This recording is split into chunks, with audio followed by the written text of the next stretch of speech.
Hello, everyone, and welcome to Charlie Foxtrot. I remembered to hit record. I said before you got in, Bub. I remembered to do everything this week. I just need to keep it in my head to do hit the record button. Is that so? And I did not. Mark your calendars, everybody. It happened. He did it. He remembered. Every week. So, last week on Charlie Foxtrot, we had the squad invade the planet. The third invasion, the final invasion in the grand battle plan cooked up by the commanders. I had nothing to do with it. It was their tactics, their choices. I have merely executed it, along with these wonderful squads who you've seen come through. They landed, they attacked a trench, they blew up a trench, they blew up a trench again, they retreated from said trench. Charlie went insane and ripped apart like 5 orcs with some really good rolls. Once. Twice. One time is all it takes. I mean, yeah. When you're with Charlie, all you need is once. That's right. 7 seconds in heaven is better than no seconds. Right.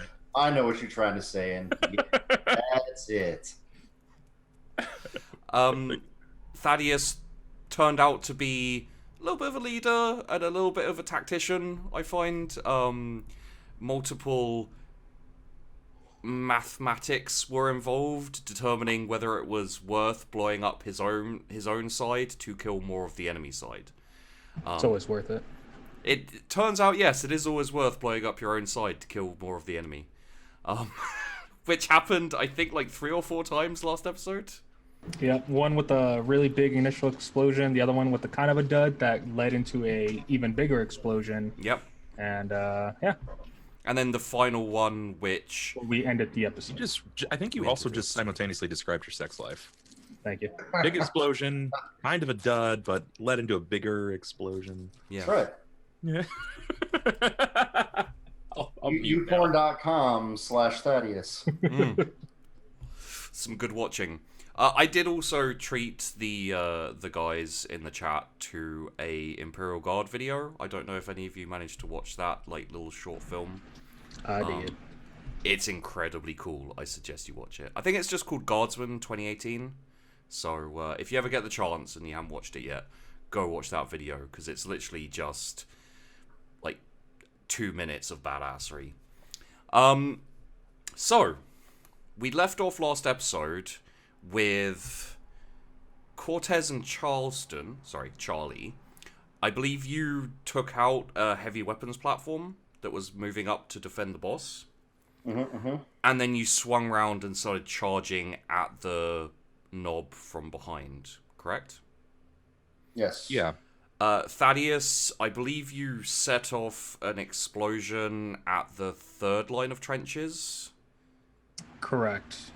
And then led the charge. I think you either went solo or with a couple of men, as I remember.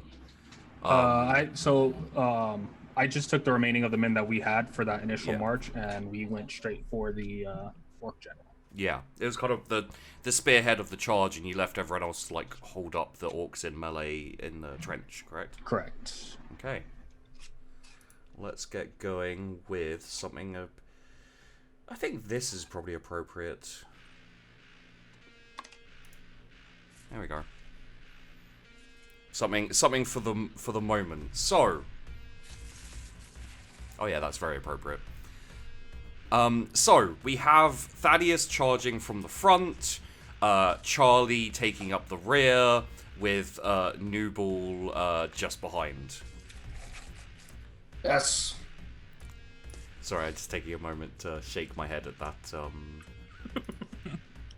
We don't even need to say anything. You've said it all.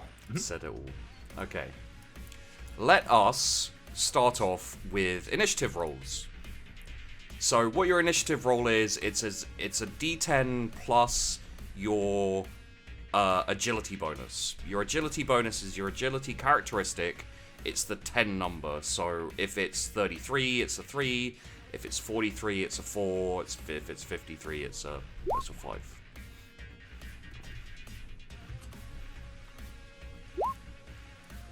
Okay. Boom.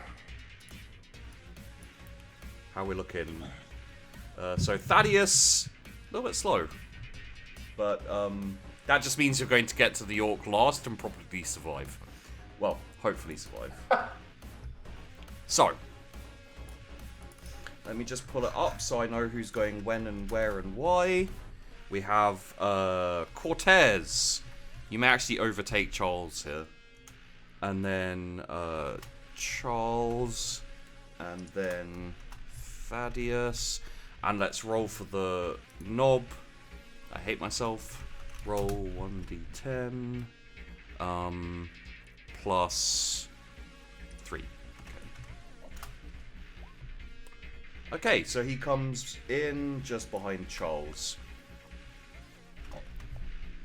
So, Cortez, you are up first. Yes. Then we have Charles, and Charles right behind you is the knob. We're gonna keep playing this. What are you going? I'm playing this game, man. I can't help it. All right.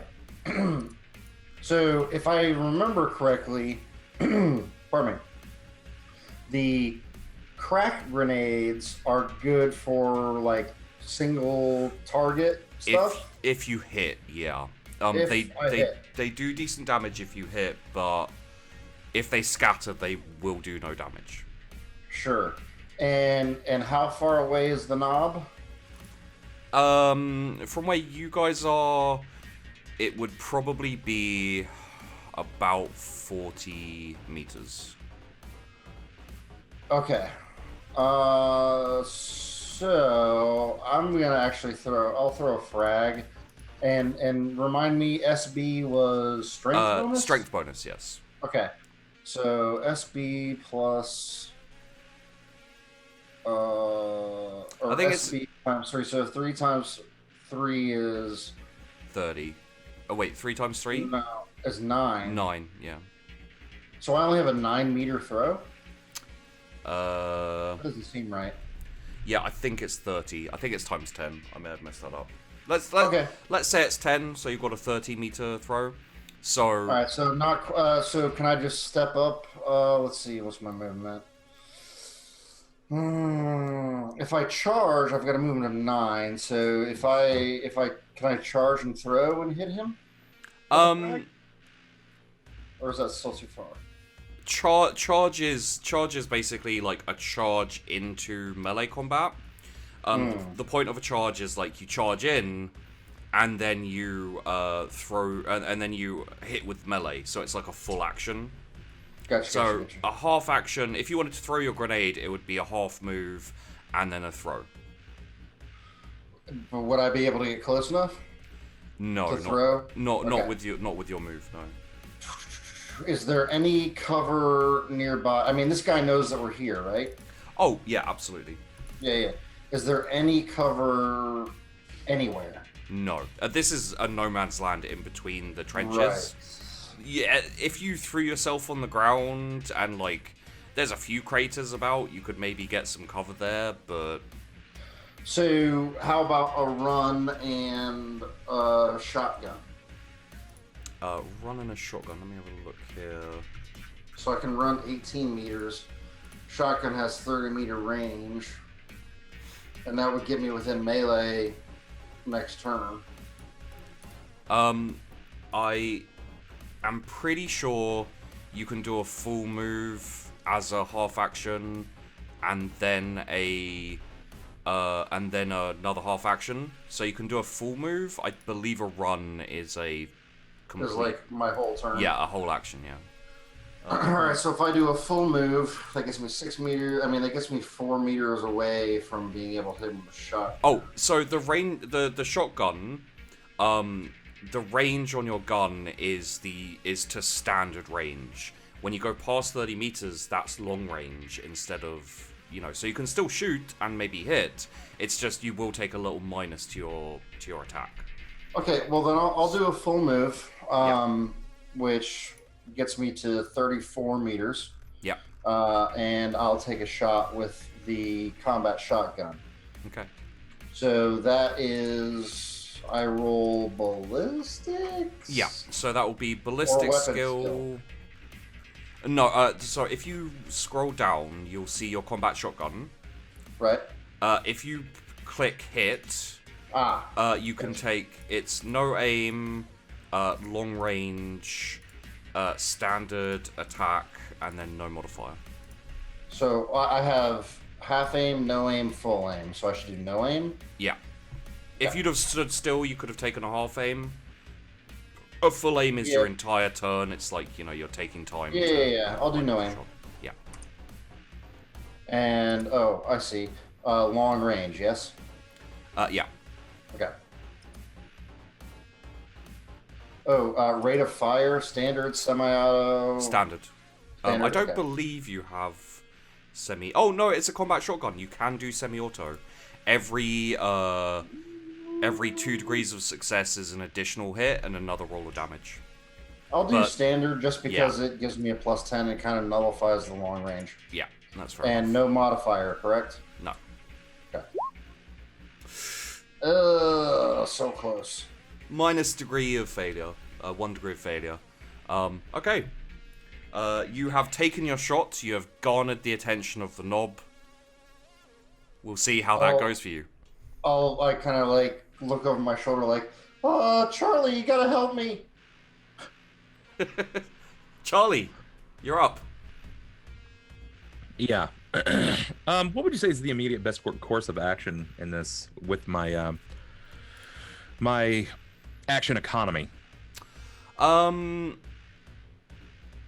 The combat shotgun is... It's useful the closer you are. I would say probably very similar to Cortez is a full move. And then either a grenade or a shot probably with the shotgun is the best choice you have there. This guy has the gun, right? Like he's carrying the gun that we're after. Yeah, he has the gun. Sorry, wait. Yeah, wasn't he trying to get away with the heavy gun? That was the gun, the heavy gun platform that you guys went after before. Oh, okay. That you destroyed at the end of the episode.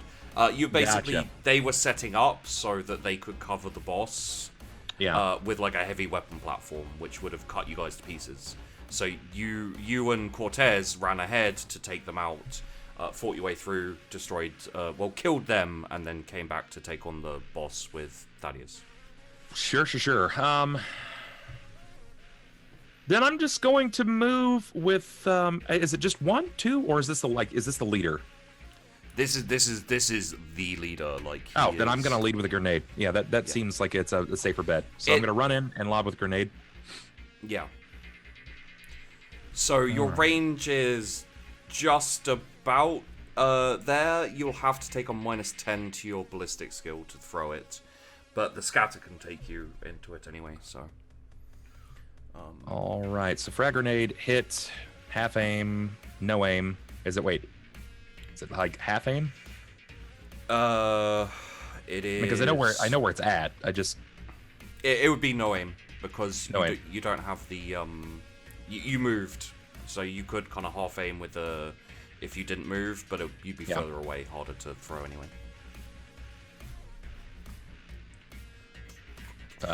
We'll just go +0 because it's a grenade. Grenades don't really have rate of fire, so no. Yeah.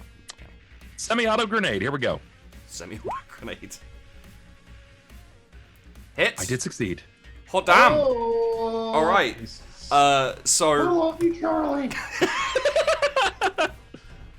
All in a day's work. part of the narrative that has come out is that Cortez follows Charlie everywhere, and while he does, Charlie can't fail at at everything he does. Every time Cortez has gone with you, you've done rolled really well. So it's my good luck charm. yeah, Lucky Charlie. Rub me like a rabbit's foot. Okay. Oh, All right. God. We still have Okay. we still have a war to fight, everyone. Fuck, it I've is got- only, it's I've got- only a half hour in, boys. Damage. 13. Okay. So yeah, I imagine. How does Charlie throw a grenade? I believe we've well- had it before, but Knowing that it's Charlie, right? Like he at times when he like goes into that intense rage, you might see that extreme masculine side come out of him. But for all intents and purposes, he's very neutral and he kind of weaves androgynously. However, when it comes to throws, it's likely like this this leap through the air and like an underhand release. like a kind of softball throw where it's like yes, it's like leap to release. Yeah. And this grenade just kind of like shoots through the air really quickly and hits Like this, an obese homing pigeon. Yeah. As the orc knob like spins around after this shotgun shot goes really wide. Actually not that wide, but still wide. Sorry, Spoot. He spins around and the grenade just like smacks him full in the forehead and detonates as it hits. It was actually timed, but that throw is just, perfectly timed. And as the kind of like the shrapnel and a little bit of kind of smoke disappears, you see like his face is a little bit scarred up. Like, there are some like fresh gashes in his face and everything. Orc bosses are quite tough. So you did do some damage, but not as much as you might hope, basically. Perfect. Okay. So, next up is the Orc Knob. Classic He is... And then it's the orc. Yeah. Yeah. Okay, so that's the... Oh, that's pretty good. So that would be... Nice. That did more than Sheepy thought it did. Okay. He is going to turn around, extremely angry. No, sorry, he's already turned around. He's going to raise his gun, and he's going to take a shot at Charlie. Because the other one proved ineffective. Sorry, Spoot. So, this is going to be no aim. It's going to be a... What's the range on this? Just standard range, okay. The fire... I'm actually going to do something very quickly, because I imagine this guy would want to go full auto on you. Yes, he wants to go full auto on you. So that's going to be full auto. No modifier. Cool. He fails by 5.8 degrees. Jesus. Nice. So he raises his gun and whoa, and just and you don't even have to move. All of his shots go wild. You do this like very graceful underarm throw with the grenade, land perfect 10-point landing, and then just you stand there while this crazed, like blood in his eyes orc is like wildly firing everywhere except for where you both are. Just pirouetting through the bullets. Just Channeling my inner Yep. Neo. And Thaddeus, you're up. Yes. Seeing as the charge plaques I had placed down from last session had been duds, allowing the orcs to kill some of our guys with no real success, I will then see Charles and Cortez engaging the orc. I then would I be closer to the orc leader? You're about than... 20 meters away, yeah, because your charge carried you through the trench and a bit further onwards. Okay.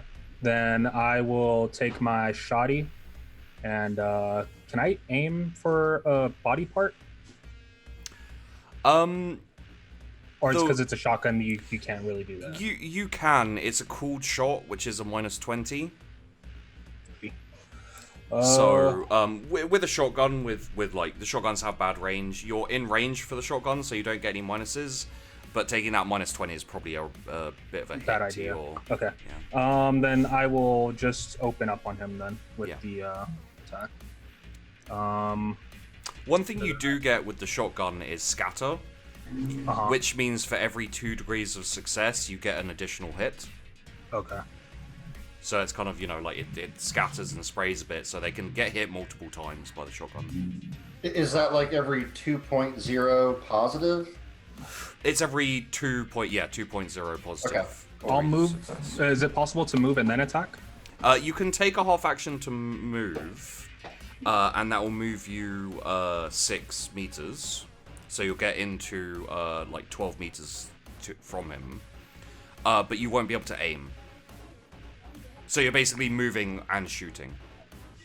You don't get a minus, but you don't get a plus for the half aim. Then I will do the half aim then from where I'm at and attack. So I press hit, correct? Yeah.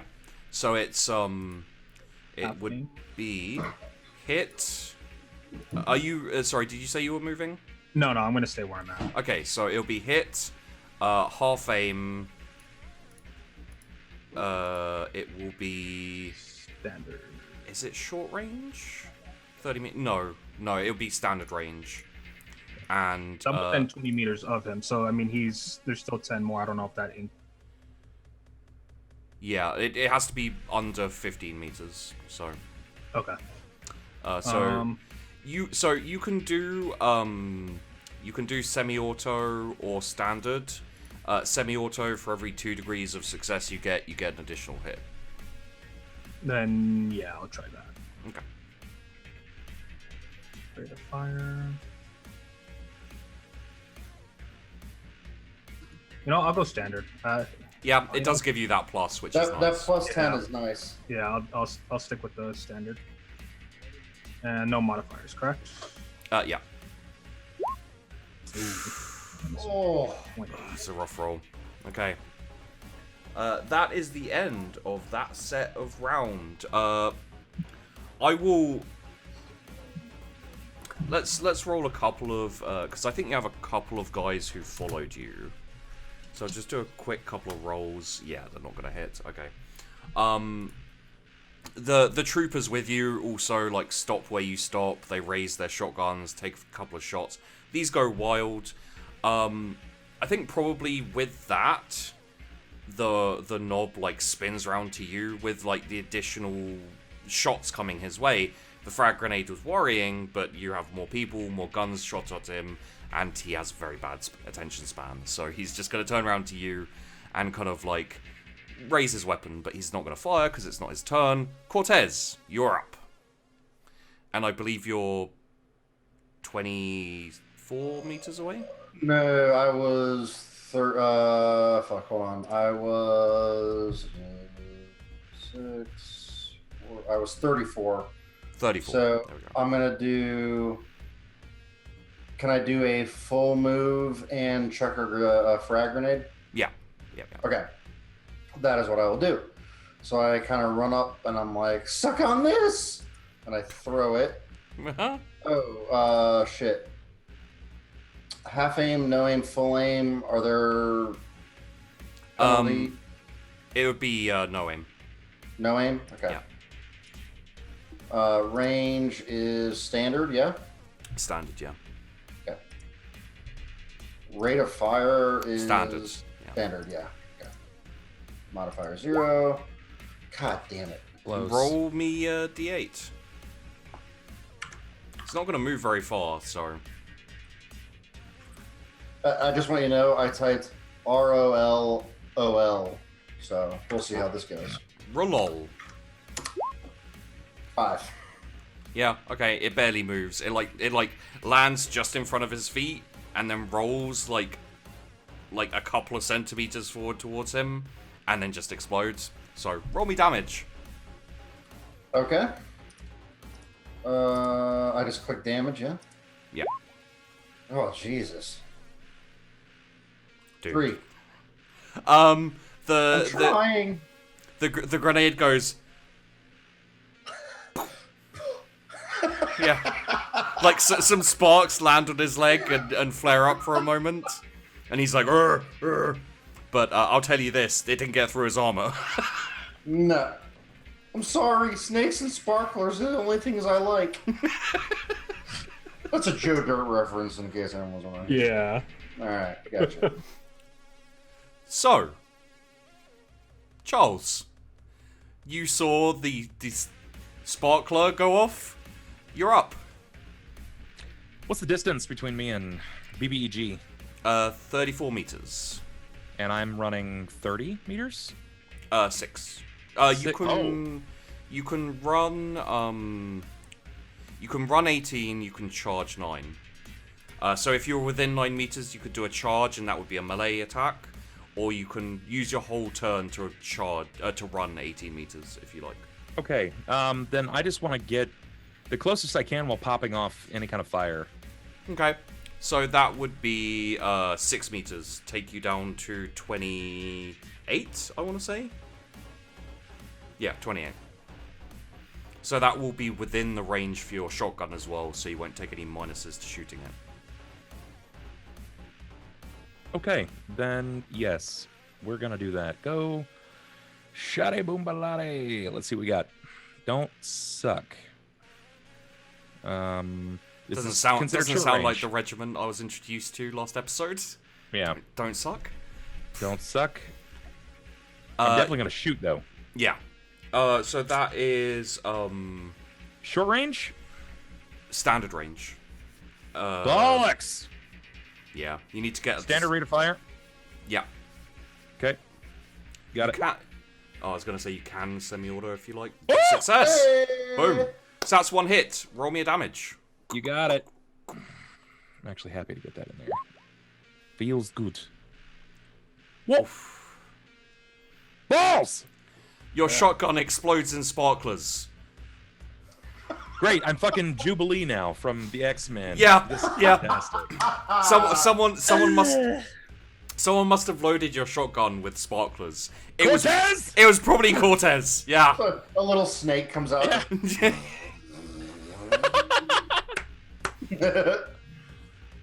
I love it. I can tell you that also did not get through his armor. He Fuck. there's like some embers. So he's like and then he's fine. So, because there was no discernible threat from the other side, this orc is gonna Thaddeus! Stop sucking! No, Or continue, but better. suck more, and then he won't fire at you. But yeah, he's gonna take a shot over towards Thaddeus's group. Okay. Yeah, no, he doesn't get to... Okay, so this is gonna be a half aim. He's standing where he is. He is yelling. Actually, because you guys are closer, this is gonna be short range. Oof. And it's going to be... I'm going to roll again just to see whether he's calmed himself down and he can actually take a regular shot. He can! Okay, there we go. He's going to take one shot at the guy to your right, Thaddeus. And he misses. That's a 50-50, and he still failed horrifically. I really wish my orcs seemed more dangerous. They just don't. Thaddeus, you're up, dude. Awesome. Seeing as he opened up on one of my boys, Yeah. I'm going to do a double move to get into close range. If you do a full move, it'll move you 6 meters. That'll get you into short range for your shotgun, and you can take a shot with no aim. Or you can run, which will get you within 2 meters of him, which will be point blank, but you won't be able to shoot till your next turn. That's fine, but I'll call for all the other men to move up as well. Okay. So seeing as he's kind of going a little berserk still, or he's just finished kind of calming himself down, Yeah.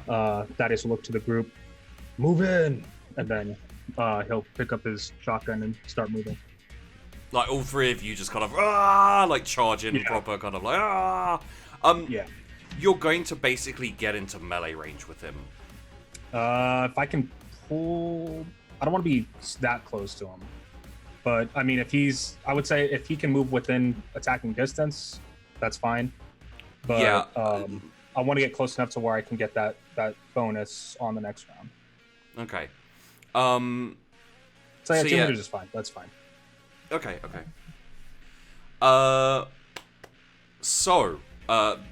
of the men, they actually unsheath their axes because, gonna get close to a big orc. And if you want to take out your axe, you can as well. Yeah, I'll pull out the Emperor's Wrath. Yeah. And they start chanting litanies and screaming and charging. And it is going to be Cortez again. Right, so... Okay. So was it 34? Or, I mean... 34. I move 6... Okay, I'm going to stay where I'm at. Yeah. But I'm going to throw one of those crack grenades. Now, can I... Do I just do the... Do I just do it like I'm throwing a frag grenade, or is it different? Yeah. Do it the same as a frag grenade. I have the damage here, so... Okay, alright. Here... I'm doing... It's no aim, correct? Yeah? Yeah. Oh, if you're standing still, it would be half aim. Oh, okay, hang on. So I am standing still. Alright. How do you get full aim then? You take an entire turn to aim. Ah, so it's almost like passing on a turn or like holding an action? It gives you a plus 20 to hit, which is really nice, but it does mean you pass a turn, so it can be risky. Still standard range, correct? Because I'm like 28. Yeah. And standard attack type, yeah? Yeah. No modifier. Oh my fucking... Oh, Jesus Christ. So what I will tell you is the crack grenade, it doesn't really matter where it goes, because unless it hits directly, it doesn't do any damage. Right. Yeah, Nice. that's fine. So it probably let's say for the sake of continuation of a joke, it explodes into snakes and sparkles. Yeah. So how does the crack grenade work exactly? Is it just like the moment it lands, or is it timed, or? It's I'm pretty sure it's the moment it lands, but it is also it's an implosion as opposed to an explosion. So it's more of like a controlled thing rather than a boof thing. It's not like a big blast explosion. It's like it's designed to take out tanks mostly, but yeah. Okay. Well, I mean, this dude's a tank, so that's why He I is, was yeah, no. If you'd have hit, that would have been great, because... Oh, yeah, no, yeah, it would have been great. But I didn't. You remember before you rolled when you might have hit? It looked good then. Now, less. Cortez sheds a tear. Charlie, you're up. fucking Cortez. Just a single tear. Yep. Yeah, just one. You can see the reflection of the orc in it as it cinematically... As the gun trains on him, it's just like swing around, yeah. Yeah, I think I'm gonna go with one of my crack grenades as well. Oh, okay. Interesting, yeah. So, are you going to stand still for a half aim? Standard range? No, I'm gonna keep moving. Keep moving, so, take another 6 off your range distance to target. Put me at 22. Okay. So then it's standard range still? Yeah. Okay. Standard attack type? Yeah. Got it. I don't think so. Yep, gonna miss. Yeah. Again, if it was minus 0.2, I'd probably have you roll damage, and then we, because it would hit so close that it would probably still do a little something. But with a miss, no, it just sparkles and snakes. There's multiple spots on the battlefield with sparkles and snakes now. So it's the orc's turn, and he is going to throw his gun away in disgust. Again, narratively, he throws it behind him. I think it cracks Cortez on the head, bounces off his head. Wow! I love you, Spoot. Second tier, opposite eye. And he pulls out... Sorry, he doesn't pull out. He's had on his... on his hand, in the other hand, this really large, nasty-looking claw. and he kind of like he takes a second and he like shanks his arm down towards the ground, and it just bursts into like crackling energy, like little bits of lightning moving up and down it, sparkling energy, and he steps forward, and he is going to charge into the same guy he shot at. He's annoyed that that guy dodged him, so we are going to get a charge. That's a hit. Ooh. Holy hell. Oh! He doesn't even use the blades on his claw. His hand shoots forward, grabs the guardsman head, and just squeezes, and the guardsman head just explodes in viscera. And he drops down to the ground. And then he swings his head round to Thaddeus. He's like, "You're next." And it's your go, Thaddeus. Alrighty, since I am as close as I can be to him now, I will, fuck it, I'm gonna try for a called shot on his arm. The one that he has that energy blade on. Yeah. You can completely charge as well, because he moved into one of the guys to your side, so you're not actually point blank melee to melee. Okay. You can like charge, which is effectively, if you're not in melee, you get a +20 to your attack when you like move into melee. Okay, so then yeah, I'll do that, and that's with the Emperor's axe, correct? Yes. Okay. So it'll be a half aim, a charge, and then -20 for a cool shot.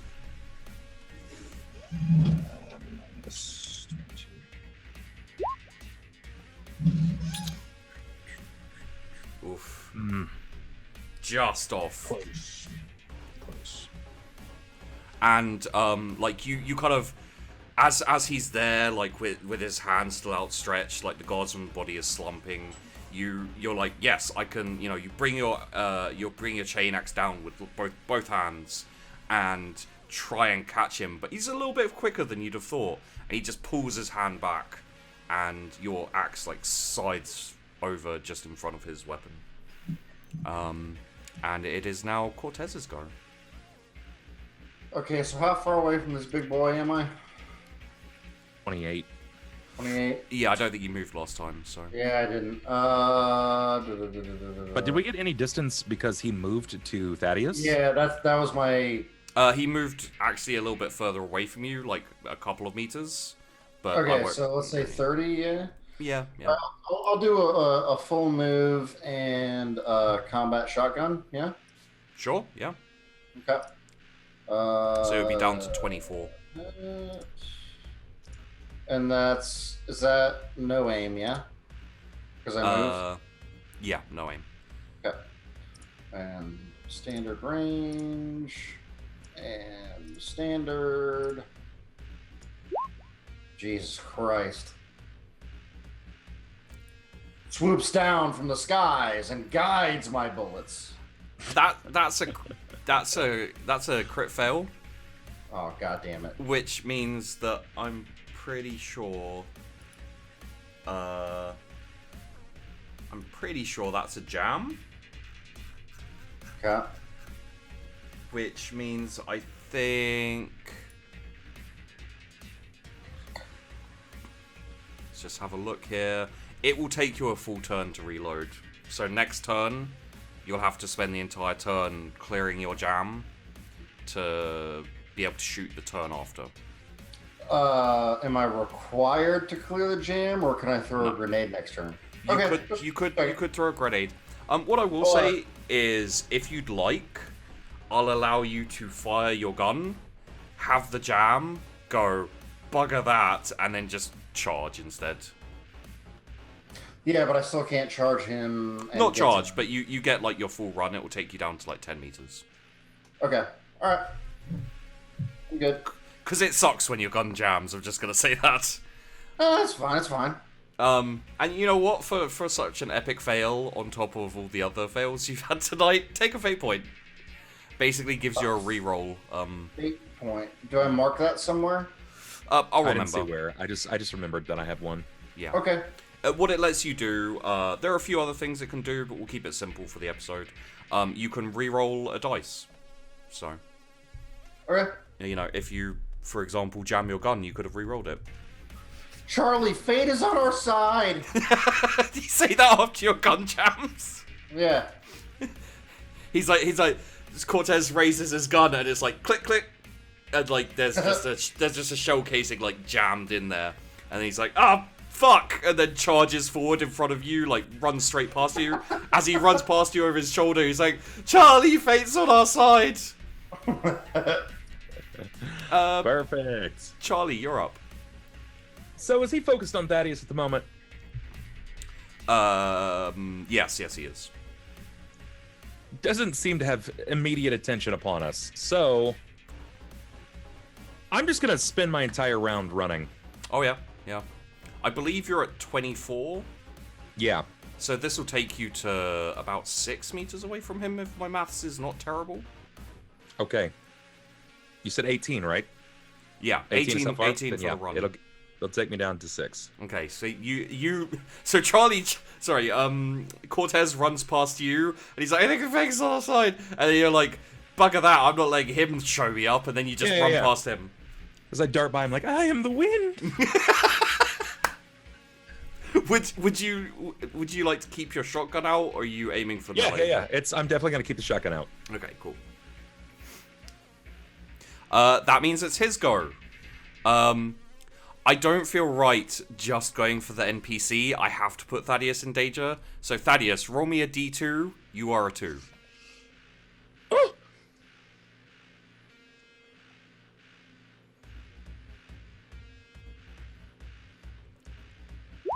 Don't you love this Oof.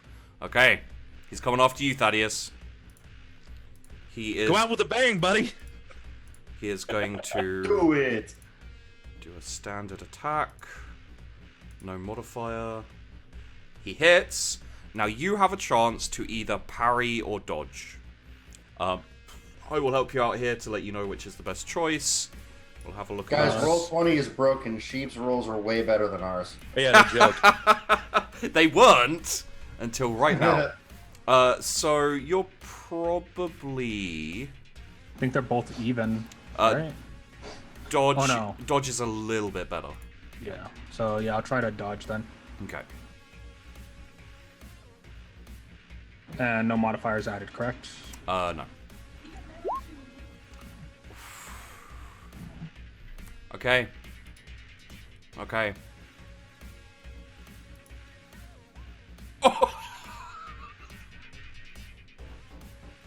Pretty sure that's a one shot. Yeah. Okay, let me have a look here. Your armor is 8, penetration is 7, but it will take 4 off the 38. So he does 34 damage. You have 13 wounds. That goes all the way up the critical chart. Okay. Thaddeus. The Orb steps forward. He remembers you annoying him and not getting hit by his shot. His power claw crackles, and he jams his power claw, and you try and like move out of the way. You're so close, but as you move, he moves too. He's just too on target, and both of the claws penetrate just under your ribcage, and he lifts you up and like screams in your face. And seeing as you're a player, as the darkness closes in, would you like to use your last breath? Yeah. Okay. Yeah, use last breath. The moment when he fails and aims it at the guy next to him, and it's just our ally. Yeah, he's got blood all over his... take that, filthy No Xenos. aim, correct? Sorry? Is it no aim or is it... This would be a half aim, yeah. You know why you died, right? Because you fucking rolled your new character sheet before we started. You jinxed Yeah. it. Curious enough, if he's inside of him, why wouldn't it just be full aim? Because it's Did point you blank. Ant-Man Thanos' ass? Hey! Yeah. So roll me a damage. Damage 12. is 12. Did I have it be?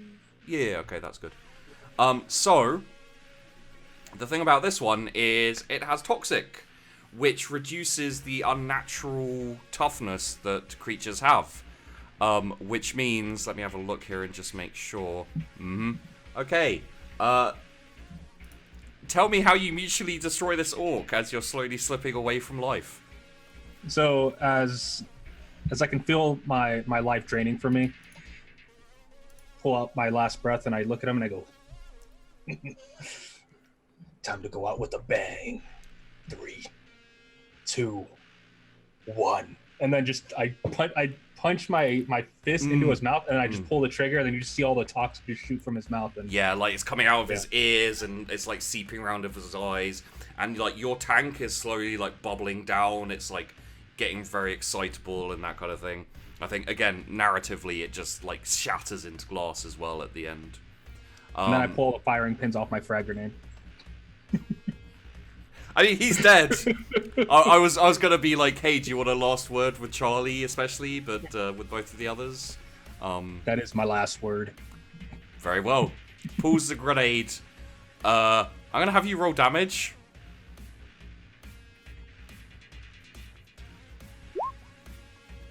Okay, Charlie and Cortez, you're charging in. Charlie, you're quite close. You probably get buffeted a bit by the shockwave of this. You see Thaddeus take the power claw in the chest, get lifted up. He pulls out his last breath, sticks it inside the orc's mouth, and pulls the trigger. The orc just starts melting from the inside, and then you see Thaddeus pull the pins on his grenades which are left on his chest, and they all explode in an eruption of flames. When the flames clear, you see 3 dead guardsmen, because the other guardsman was still there in the blast range. Typical Thaddeus. Yeah, typical Thaddeus. He went out how he lived, in a blaze of friendly fire. Yeah. And the orc knob is down, and Thaddeus is scattered. You don't need to spread his ashes. He's been spread thoroughly already. Is there still a threat of orcs around us, or is he the remaining force? So I'll say in the next, orcs have iffy morale. They love fighting, but when a fight's going badly, they will just start arguing with each other. So what you'll see up and down the final line of trenches is the orcs are starting to jump out of the trenches, hitting each other, like smacking each other with their axes, shooting at each other, and generally disorderly retreating away, like down away from where you guys have landed. Which means, honestly, we aren't too much needing this, so we'll go for... Thaddeus is already spread and ready. Good lord. Chocolate man thing!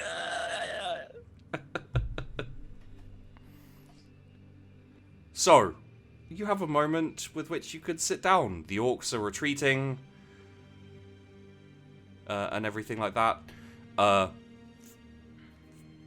I probably won't change your character. Well, we've got a bit of time. I'll see if I can change your character name to your new character. What happens now is more dropships start landing as the orcs start moving out in the next kind of 15 to 30 minutes. And a proper base of operations is set up. Some artillery is brought down. Nothing extensive, just a couple of basilisks and some mortars and things like that.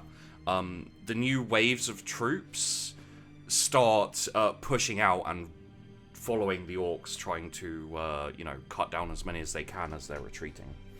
A few, I believe they're called Hellhound Chimeras. They're basically troop transports that are fitted with flamethrowers on them. So they have like 2 flamethrowers on the side. They roll out and start moving, because obviously those things are faster than the orcs. They start kind of cutting in. And you guys see this from Yeah, let's say from the rock outcrop where you guys hid behind after fleeing the trench, just sitting there at the back of the battlefield, probably switching out your liquid containers for air, as you're probably at this point running a little bit low. And currently, you don't have any orders. I'm gonna move over to the mass that is slightly remaining of Thaddeus. What kind of... Did I take any damage, or was it just like shaken by the blast? You were shaken by the blast. You weren't quite close enough to take any damage from it. Does anything remain? Do his boots remain? Thaddeus, would you like remains to be there, or would you like to go out in a mist? That I don't... I mean, I guess it'd be a 50-50. Roll me a d2. Unless you mean like half of you is left, but I assume you. We'll go with that. We'll say like, after he fell and pulled the pins, like just the upper torso is kind of like left of him, and you just kind of see him like just laying there. Oh, so you had them at like your belt line then? Yeah. Yeah. Oh. Gotcha. I mean, also probably Thaddeus doesn't want to leave his lower half to Charles. No, not at all. Listen, it's for science, you fucking weirdos. I mean, this isn't our first fight together. No. So I'll move up and weep for my lost friend. Probably thumbing at the forehead. When Cortez comes up, I'll likely be like, and then I'll kiss his sweet dark forehead. Oh. I'll Thaddeus look Prince. around, and I'm quite upset, but what I do is I take my fingers and drag it through Thaddeus's blood, and then like drag it across my face, like Oh, that's disgusting, Cortez. What are you doing? Ugh. I'm sure he's clean. No one's clean on the inside. Like Mr. Burns, at every disease known to man. And the second player dies. Cortez, roll me toughness to see how you fight off these new diseases. I'm gonna see. Does he have like the equivalent of a dog tag? Is there? Yeah. What would they have? They're called cognomen tags. They're basically similar to dog tags. Okay. On that, I would also have my very first breach charge that I ever built, like a little small like timing mechanism, and that would be on the necklace as well. I like to think that Thaddeus was the kind of guy that had a charm bracelet, but every time he had a successful pop off with his bombs, he added a new charm to the bracelet. Oh yeah. Yeah. Like trigger mechanisms and Yeah. Yeah. There's probably like a tooth on there as well from his first explosion. It's like Probably, yeah. it's like it's made of primer cord and then grenade pins. Yeah. I'm gonna take his tags. Okay. Honestly, it's 50-50 as to whether Guardsman's tags come back with any sense of, like, you know, quite often they're lost with the bodies, and I mean, you guys have been in a fair few fights, and you run away as much as you charge. Like, quite often you get overrun, all the bodies and all the tags are left there. So it is something with meaning to bring back someone's tags. Usually it means they won even if they died. It's a little bit of a point of honor thing, I guess. Charlie's probably for the first time not going to say a whole lot. He's generally pretty talkative and very flirty. Not right now. Thaddeus was a friend. Yeah, Cortez will just kind of maybe like put his hand on his shoulder in like a comforting gesture. Would you guys, if you'd like, you can carry on with the push, or you can head back towards the sorry, brain. You can head back towards the basically. So reboard the Chimera and head back to our planet or whatever. Well, head back to our the dormitory is. head back to the beachhead that you guys have formed. Yeah. And there's... How is the overall push going though? Like, I mean, the big guy's dead. So are the orcs kind of in chaos? Like, currently, they are a disorganized rabble. What I will tell you is, as they retreat, they're going to run into more of their forces, and they're going to run into bigger, more commandery orcs who are going to whip them back into shape, and there'll probably be counter charges and melee and tank on tank and all that kind of thing coming up in the future. I'm pretty spent on most of my ammunition of everything. Yeah. It might be a smart idea to fall back for now to kind of regroup. Yeah. You've got the additional waves coming in now who are pushing out. You don't know a whole load about the overall battle plan. All you guys had as troopers was land here, clear a beachhead, defend the beachhead, and if you can, take the battle to the enemy, which you have done.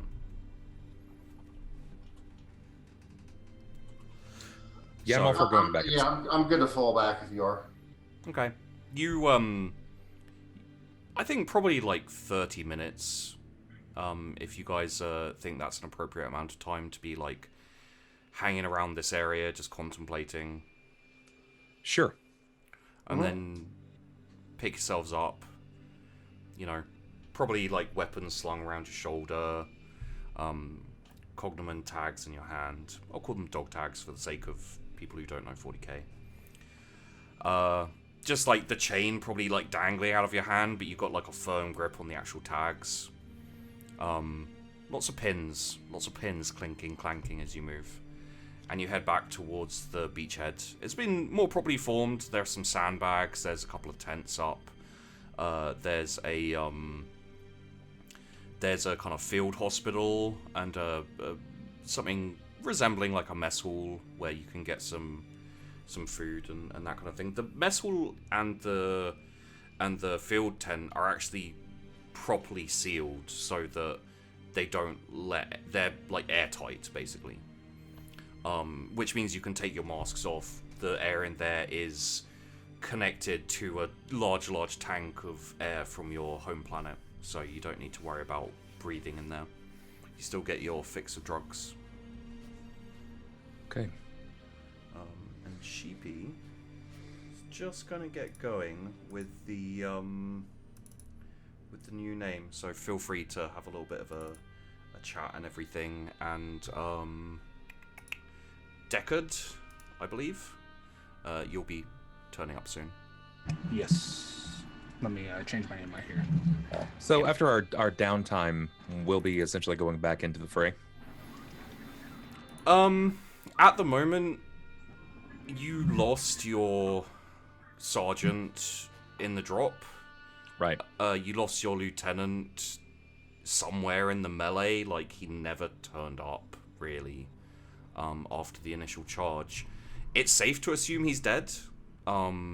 So you don't really have anyone resembling a commander. Most likely, you'll either get picked up by a new NCO or officer and, like, assigned to a squad, or you can, just spend your time how you will until someone comes along.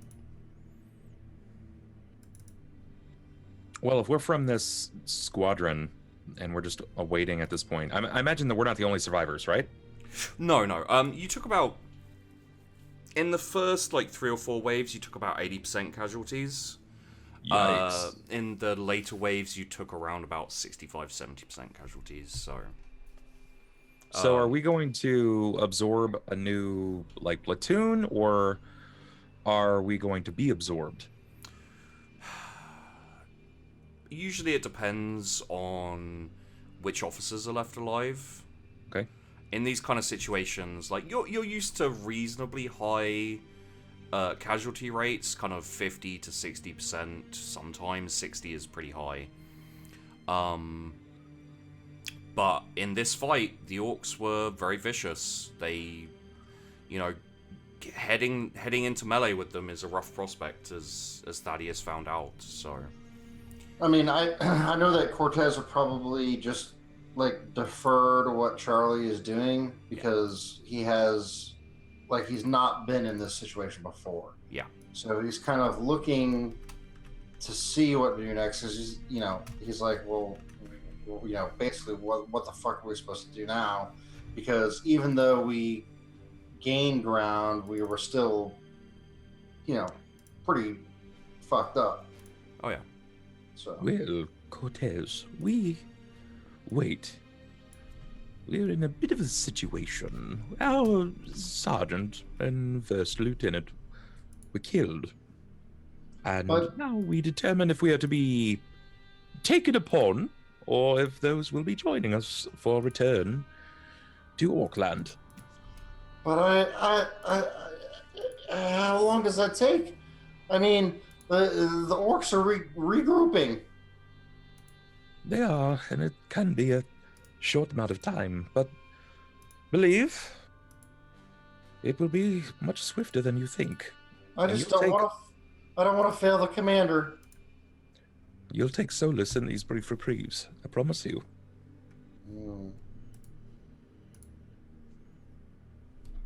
Cortez looks out to the horizon, scaring where the orcs are regrouping, and starts to sweat. In the meantime, you should probably check and clean your gear. We'll be back out in no time. Oh yeah, like, can I fix my jam and all that? Is that a thing? Or Oh yeah. It's in combat. It takes you a turn. Out of combat, it's literally just a matter Just a thing of. I do. Okay. Yeah, I'll probably clean my equipment. Are we in a spot where we can restock on stuff, or how does that? Yeah. If you guys would like, you can restock your ammunition, your. All right, so it was your 3 grenades. frag and 2 crack. Mm-hmm. Will I have an opportunity at all? I know that's a short-run campaign, but is there an option for me to potentially swap out the combat shotgun for like a longer-range rifle at all? Is that feasible? Yeah. There are other types of weapons. If you want something a bit more effective, then it'll basically come down to how well your commanders have. It'll come down to a roll. It's called an acquisition roll, but also it depends on how well your commanders have finagled resources for you. In your case, it is Metamancer, who is known as Commander Kvelnikov. And I believe she did very well on the resources acquisition, so you guys would have pluses to your rolls. So that's great. That's great news. Yeah. Let me have a quick look here. I can maybe give you an idea of what you might be able to get.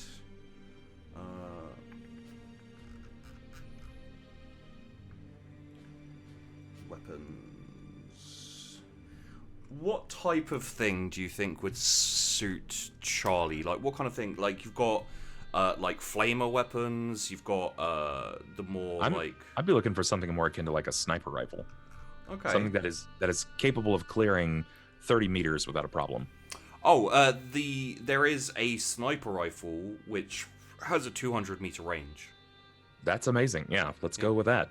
Okay, so it's not super available, so technically speaking, that's a -10 to your acquisition, but because of how meta did in the commander in the war room, it's also +40, so it's +30 to your,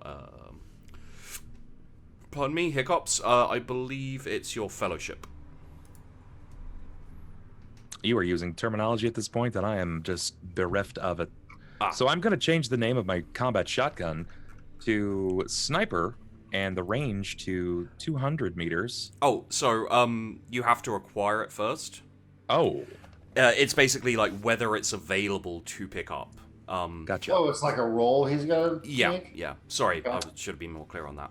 So your fellowship characteristic, you get to roll that with a plus 30. If you succeed, it's available and you can acquire it. Where the hell is fellow? Oh, there it is. Yeah. Your Dude, if characters. you don't Got get it. a success with a plus 30, you need to refresh roll 20. I have a fate point, so I will spend it at this point. Oh. I've got. So, is there? Do I just? Oh, so I just click on fellowship. All right. So, fellowship. Plus the you don't need to put the plus in, just 30. Yeah. So modifier 30. Yeah. Hey. Yes. That's a hella success. Yeah. So you I think actually it probably comes in with your new sergeant, Sergeant Flint, who wanders into it's probably like a little armory type place here. He kind of strides in carrying this big box of sniper rifles. That's awesome. He walks in, sets it down on the table. Bit of what Sergeant Deckard Flint looks like. Rather light-skinned man. Shaved head on the side. Hair goes pretty long back. Has it dyed green. And as he puts the weapons on the table, he takes a look outside the ship, kind of seeing the battle that had taken place. Well. Looks like you guys have had your work cut out for you, huh? You could say that. Yes. Your commander's tags? Commander? Your lieutenant? Oh, sorry, sir. Forgive me. I'll pass the tags over to him. Looks at the tags. Private Clyde. Yes? Kind of just nods, and like you were saying before, the gravity of bringing back one's tags kind of just nods, slow nods. And he opens it up and puts it around Charlie's neck. Carry him with you. But we're done with sentiments. What are you here for? I was hoping to exchange my combat shotgun for a longer rifle, something sniper. That would be ideal. And then, well, the Emperor put us back in the field. Always does. Here. Sergeant Flint, Yes. I'll give you the details of your mission. You are the sergeant of a recon squad, which has never been assigned any members. Your job is to move ahead and recon any positions, take out important targets, and basically act as a mix of skirmisher, assassin, these type of things. So it's what's Sergeant? Is it Deckard? Deckard Flint. Yeah. Flint, Sergeant Flint. Okay. Yeah. Sergeant Flint. There is one other that survived with me. His name is Cortez, Greenhorn, but around these parts, I believe I'll be calling him Rabbit's Foot. Oh, well. I mean, I've definitely seen some shit, Sergeant. But I'm ready for more. He kind of I'm here to serve the commander. looks the inside of his cheek and goes, "Yeah, you are a rabbit's foot, all right. Never seen a recruit make it out the front door. At least not one as so intact as you. But I came back, sir. yes, but I at least heard of you and Clyde before. Hopefully good things. Cortez, I adjusted your character sheet slightly. Did you? Mm-hmm. How so? The name. The name. Thumper. I like it. Cortez, Thumper, Newball. I like it. There you go. Nice. Are there any changes to the weapon, like damage, clip size, Yes. so on and so forth? I will inject that into your character. Thank you. Thank you very much. I have brought it up. Cortez, would you like you can acquire a new weapon if you'd like, if there's anything you're interested in? No, I mean, I think still finding my feet. So I think I'll stick with what I know. I restocked on frag and crack grenades. You did. Fixed up my shotgun. I'm gonna stick with that, I think. Okay. Yeah. Okay.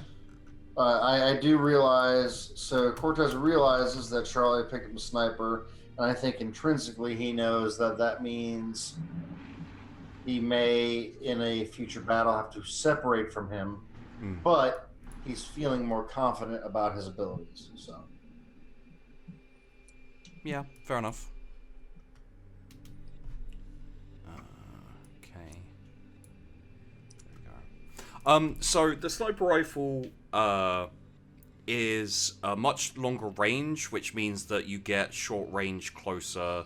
You know, standard range is 200 meters, so short range is like 100 meters. So obviously, you know, that gives you pluses closer in and everything. Gotcha. The damage is the same, but you do have more penetration, which means that you go through armor better, which is fantastic. Are there assault rifles?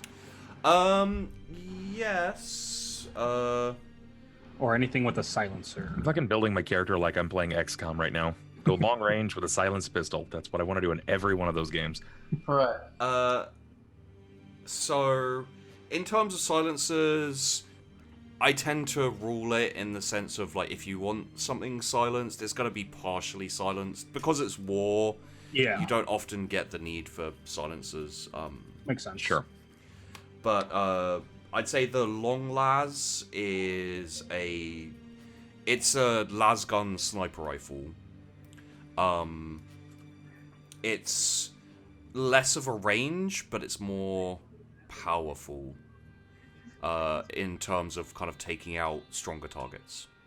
Sniper rifle is like taking out individual weaker targets. Long las is like specifically aimed at people with higher armor, higher toughness, etc.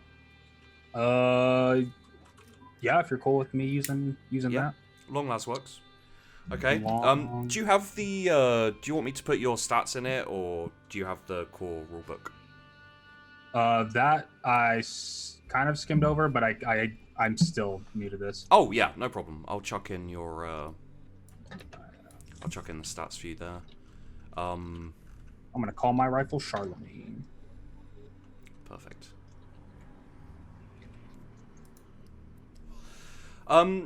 So yeah, Sergeant Flint, you've been tasked with...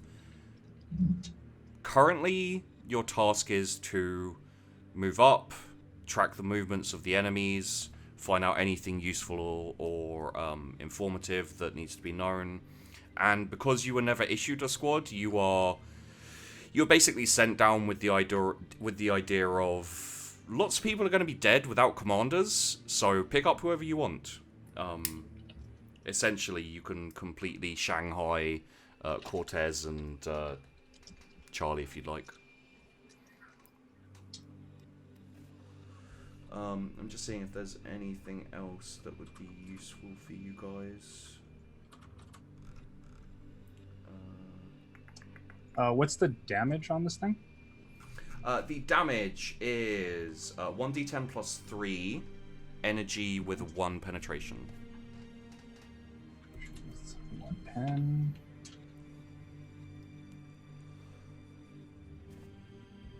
And the range you said? Is 150 meters. 150. Okay. It does also, however, get accurate, reliable, and felling brackets 4.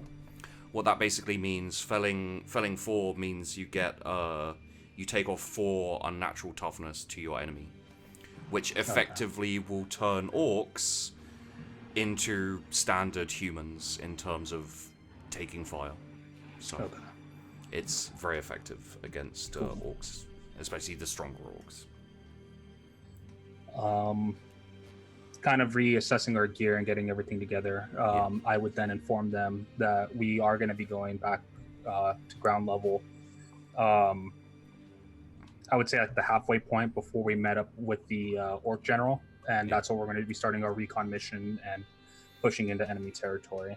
Yeah. Outside of that, since I don't really have anyone else with my group right now, I'll just let them know that it's just us three, and if we don't make it back, then no information comes back to the Emperor, and that isn't something that we can do. Yeah. So, you've both been recruited into a recon squad. I think at this point we should have a little bit of a slight level up. You guys went through a crucible and you've come out stronger. Take +5 to 3 different stats. So any of your characteristics, you can add +5 to those. I would suggest weapon skill for all of you. Well, I'm definitely doing ballistics because that's only. Oh, sorry, ballistic skill. Yeah, there you go. 25 now. I will up my weapon skill. Ballistic skill is guns, right? Ballistic skill is guns, yeah. And I'm going to up my agility. Exactly what I'm doing too. Yeah. Yep. I went weapon ballistics agility. Yep. Exactly. Also, take 1 permanent fate point each. Yay. So, yeah. So what that means is, if you guys ever come back, that fate point will still be there. Oh, Well, I've got at least one more to blow before this night's over. You do. And that's a So, very yeah, Charlie so I thing to have say. A useful fate point. So, all right. So hold on. Just Yeah. so I understand, I have a usable, I have a fate point that if I use it goes away, but I also have a fate point that if I use it, it doesn't go away? It comes back at the end of every session. Ah, okay, nice. So if you guys come back for another set of things with these characters, you can play them again, Yeah. and you'll have Nice. those fate points there. Nice. So if you put like available fate points too, if you have an extra fate point, and then just standard fate, total fate points 1. threshold is max, right? Like how many we can... Where is that? Is that somewhere on the character sheet? I don't understand. Yeah, below your it's characteristics, just there below should your be fate characteristics. Below my characteristics. Oh, I see.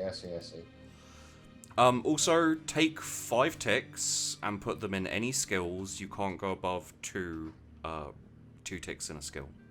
Instantly, Sergeant Flint, because you are a sergeant, I gave you a little bit of fellowship, and I gave you some ticks in command already. Nice. What do the ticks do exactly?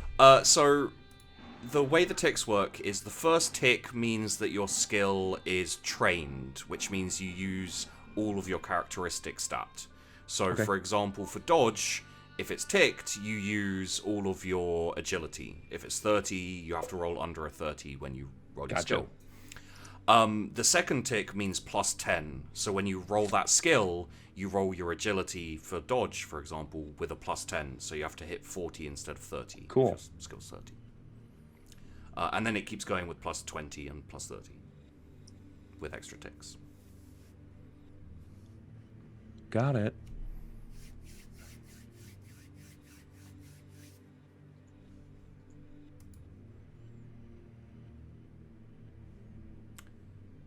Yeah, you guys are halfway to a real player characters.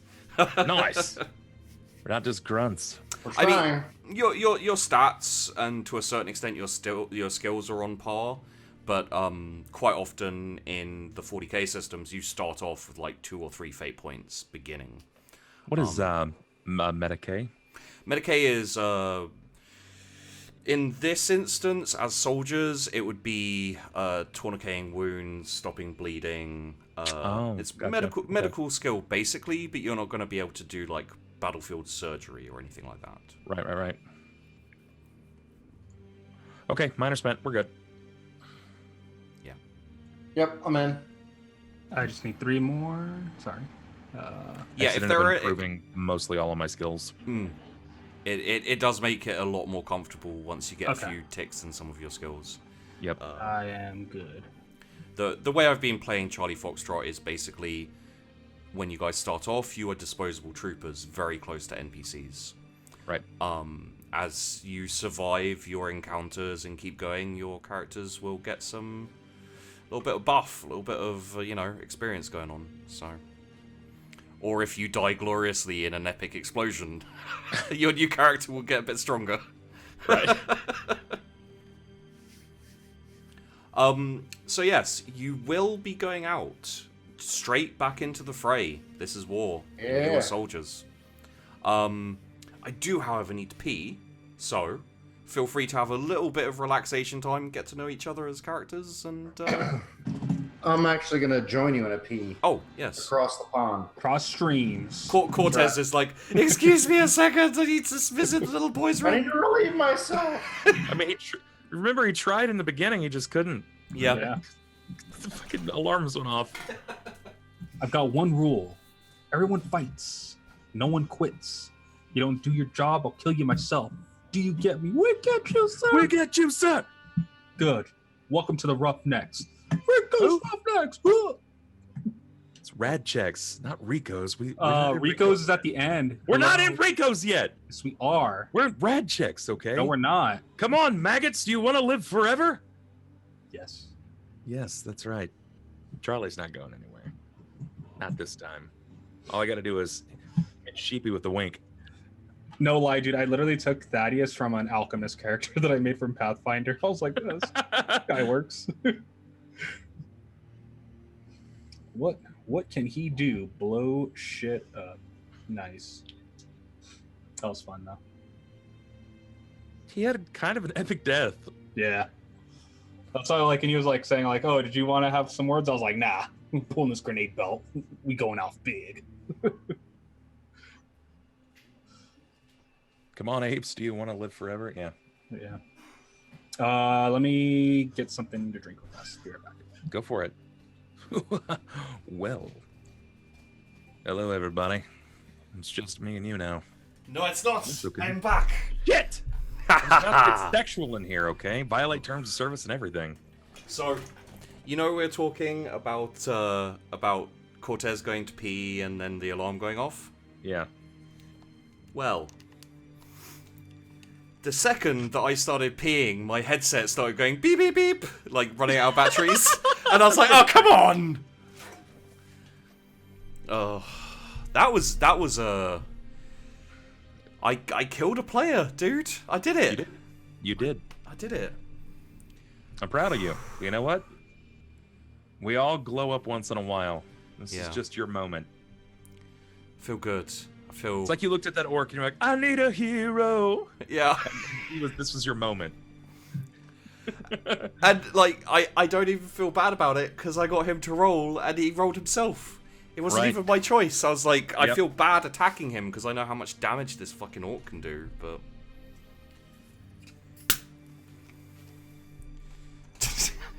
Hey, chat. They're suggesting that I had an orgasm because I killed a player. Like, this might be so pent up, it's just like, oh, finally! I did realize your cheeks were a little more flushed than they should have been for just a peek. Yeah, totally. All right, going on a stealth mission. I need more explosives with silencers. So Tally, stay quiet. I mean, if Thaddeus has survived, he may have been able to rig up some silenced explosives. He had some interesting ideas. Laura, how does that even work? I'm like, dude, you put a silencer on it, you don't hear it. Pillows, duh! How do you not know that? It's like, everybody knows that. No. Dude, if he was an orc, that probably would be a thing. Excuse me, I have to argue with chat for a moment. I killed a player. Just because he killed himself with a grenade doesn't mean I didn't kill him. Fuck you guys. You definitely did. We're all proud of you. Thank Killed you. him. They say I do too. They say I did it. Why are they saying it doesn't count? Yeah, they're saying like you blew yourself up with a grenade, so it doesn't count as a kill for me. No, it counts. It's like in League where you get you get hopped on by a Zed, and then I'm like ignite him before he dies, and as he tries to run, he just blasts it. Gets him. God. Well, it counts. You're not Play getting League? this kill still. What happened? You're getting the She kill plays still. League? No way. I played it a couple of times. I'm more of a smite player. You strike me as a smite player. I don't even know what that means. It's a dirty smiter.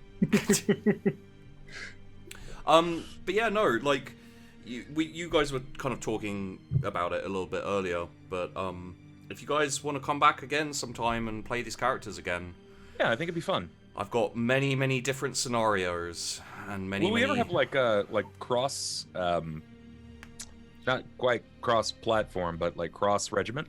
Oh yeah, totally. Cool. It's all in the plan. Well, there's not much of a plan on my side because I don't get to choose your tactics or what you're doing. Like the entire reason that you guys did this invasion scenario is because Meta in the Commander video was like, I want my guys to go down here and attack here, and we're gonna be in the invasion. So a couple of commanders made really good decisions, and a couple of them made really bad decisions, and that's gonna play out in the missions as well. So it's gonna get interesting. Peachy actually made all this music, guys. Peachy Pixelate does a lot of like RP music and stuff. You should check him out. Really good. His regiment is in trouble. He rolled a crit failure for his acquisition of resources. All of his troops are basically the Soviet Russians in World War II. Per 2 men, they have a gun and a clip of ammunition. So every other soldier just has a clip of ammunition, no gun.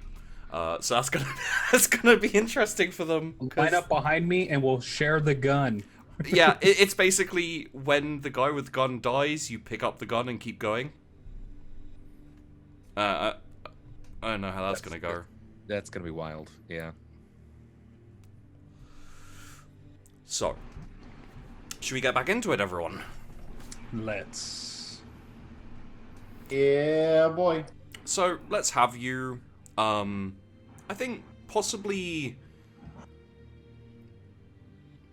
I'm trying to decide where the best place for you guys to start off would be.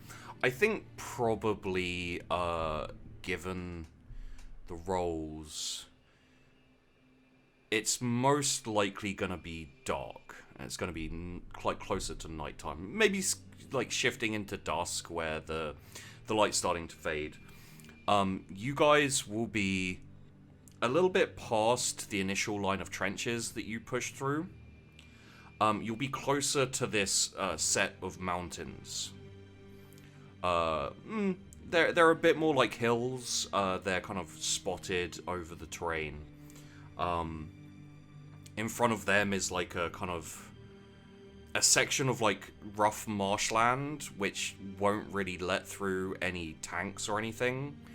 And your regiment has pulled up short there because there are orcs in the hills, and there are tunnels and like cubby holes and bunkers, and because they can't get the tanks up there, they don't want to waste too much ammunition. They need some teams going in to start spotting areas to shell, basically. So yeah, they've brought in some artillery. They're kind of further back towards the beachhead, towards the kind of base camp. One thing you will hear actually is the sounds of fire coming over the other side of the hills. For people who've watched the previous episodes, that is indeed the Imperial Line Regiment, the first squad that we had. They're over on the other side of the hills. They're both kind of like pushing out at the same time and chasing the orcs out of this section of the planet. Basically forming like one big beachhead where the other regiments can land, move out to their tactical positions. So it's almost like a pincer that's happening to the orcs right now. Yeah. Okay. And we would already have knowledge of this, of course. You've heard rumors and discussions. Sergeant Flint, you'd probably know more of this than the other two, just purely because it's part of your orders. So. Okay. then I think we would make that one of our plans. Head into the mountains, find their larger artillery units, take those out, and then try to meet up with the other army to see if we can collaborate to use our heavy hitters to push them out. Yeah. Okay. Cortez, you have been designated radio man. Okay. So you want to have a backpack with a Vox communicator. It's basically a larger version of these like Vox communicators that exist. Sure. Because in the battle it's cheaper to have one guy with a big backpack that can communicate between backpacks. Mm-hmm. And also, I think, they liked it fairly World War II-y with the whole communication between armies and everything.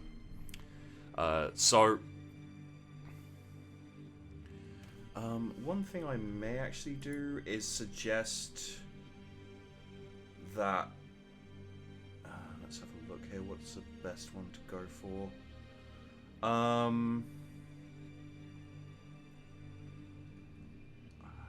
It's so tough to decide what to go with in terms of weapons.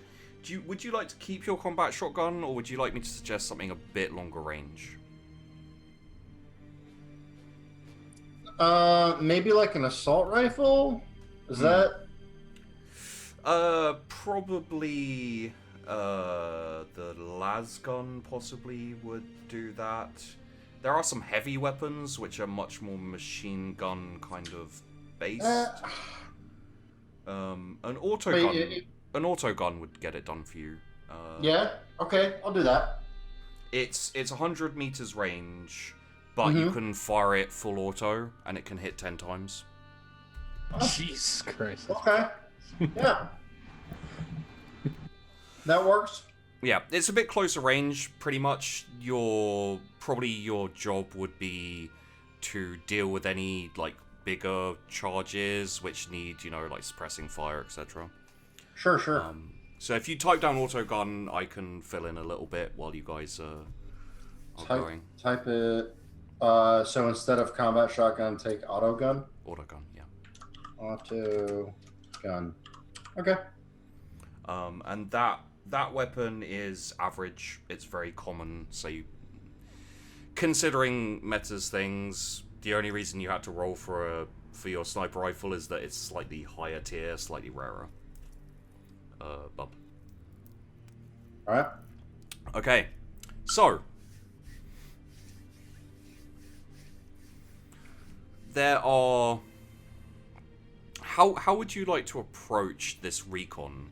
Would you like to focus on the orc enemies in the hills? Would you like to focus on hooking up with the other regiment? Or would you like to focus just on infiltrating the lines, basically? Well, we did a frontal assault, right? Yeah. Oh, hell yeah, you did. Let's go the opposite of that. Let's keep it quiet. Full on back end infiltration experience. Yeah. Surprise butt sex. Yes. I would say for this case, all our armor is black.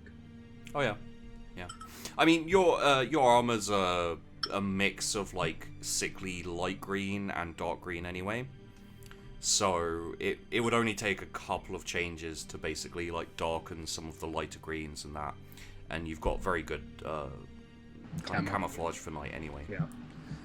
So yeah, we'll do that. The only thing you might need to do is paint your flasks of air, because they are kind of glass shiny. So yeah. you I would if I already have a ship that was kind of to myself before getting this group, I probably would switch out their regular tanks with spray painted black ones or something like that.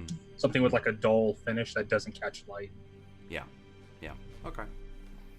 Yeah, it's probably part of your squad's standard. Yeah. Gear, so they can just swap those out.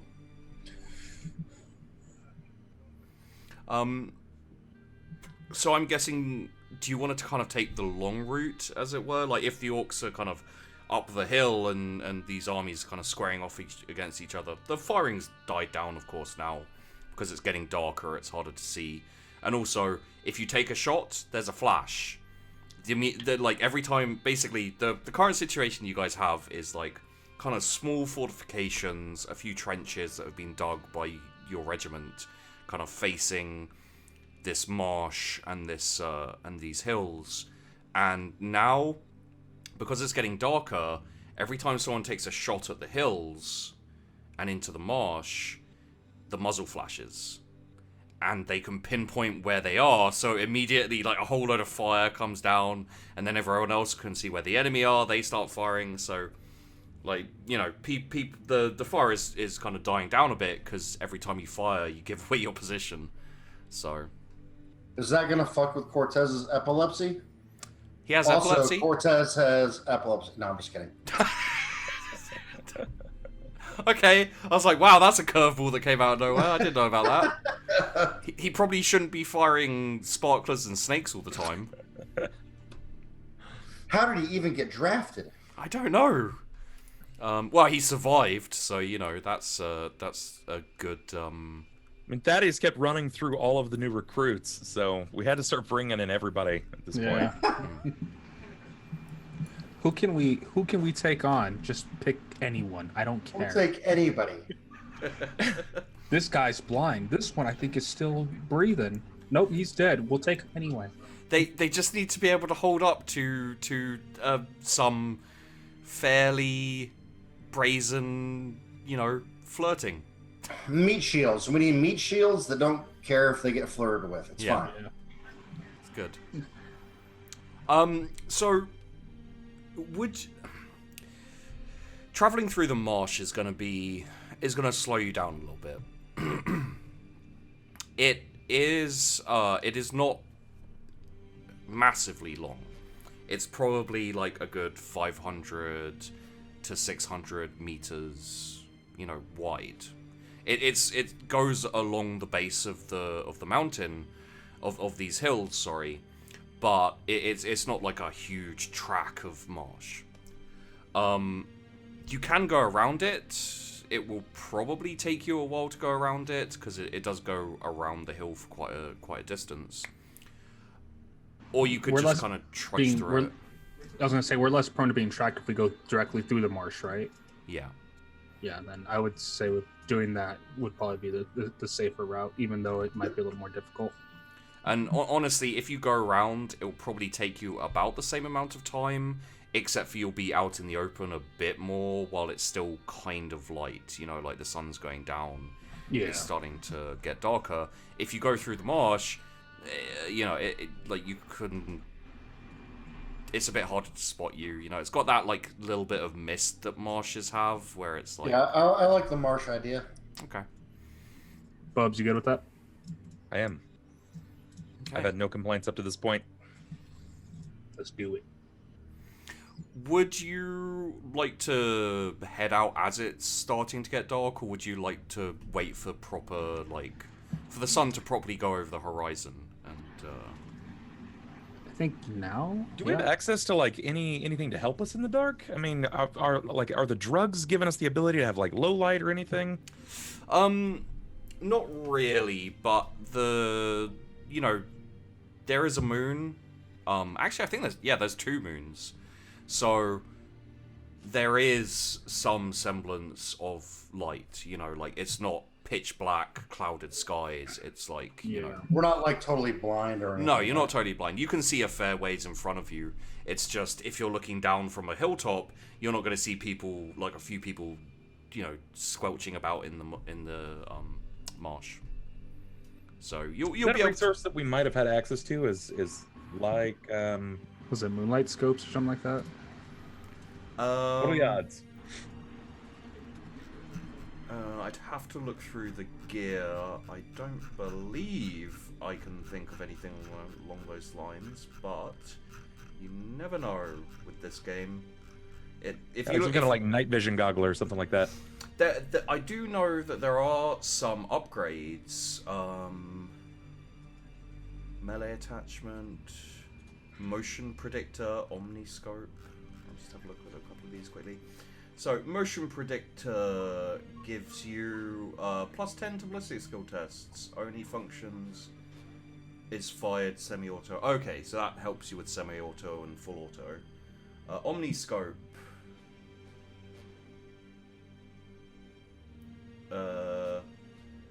Oh. Good lord. I just looked up 40k Warhammer 40k night vision goggles, and well, there's a lot. Yeah. Anytime you put 40k and do a search, Don't do that. way Don't do too that. much turns up. It's like impossible Yeah. to figure out what's going on. Don't do that. Everyone's fan-made items come up. The Omniscope is something that you plug directly into a bionic Cortex. Bionic cranial port. It lets you see through the Omniscope, so you can like point it round a corner without going round the corner. It's That's like wild. It's like a camera. I thought that might have been the okay. Photo sight. There you go. You have a photo sight and a presence sight. The photo sight enhances ambient light levels, allows you to see in the dark. A presence sight shows thermal imaging. Oh, nice. So, with the presence sight, suffer no penalties from darkness and gain +20 to vision-based perception tests in the dark. What I'll say is, if you would like a photo If it's sight, rare, if it's rare, I'll definitely just spend my I'll spend my fate point on it right now just to make sure I get it. yeah. So yeah, a photo sight will be a fellowship test with a +30, and Okay. a presence, which is the thermal one, will be a fellowship test with a +10. All right, well, start with that. Ooh. He doesn't need those fate points, man. He's got Thumper with him. His lucky rabbit. Do you want me to roll for the second one as well? Goddamn right. Yeah. I mean, if you'd like Okay. to acquire it for other players, you can only use one site at a time. Sure, so- yeah, I figured, but Yeah. I may as well give it a shot. Oh hell yeah. Nope, I don't have the second one. So let me know which one you're going for. I assume you got the photo site. Yeah, I'm going for standard. anything that's gonna help me in the night. I'll try for thermal, Okay. Yeah, so that's the presence, yeah. and that is with +10. You said, right? Yeah. Yeah. Holy shit. crap. Thaddeus has good fellowship already. That's one good thing about him, because he's a sergeant. He Flint. has a little bit. Flint. Sorry, Sergeant Flint. Too soon. Cortez, would you like to go for a site or? Yeah, might as well. You said it's fellowship. Yeah. If you go for the less good one, it's +30. If you go for the thermal one, it is the better one. It's +10. I'll do +10. Okay. Thermal sight on lays. Ah.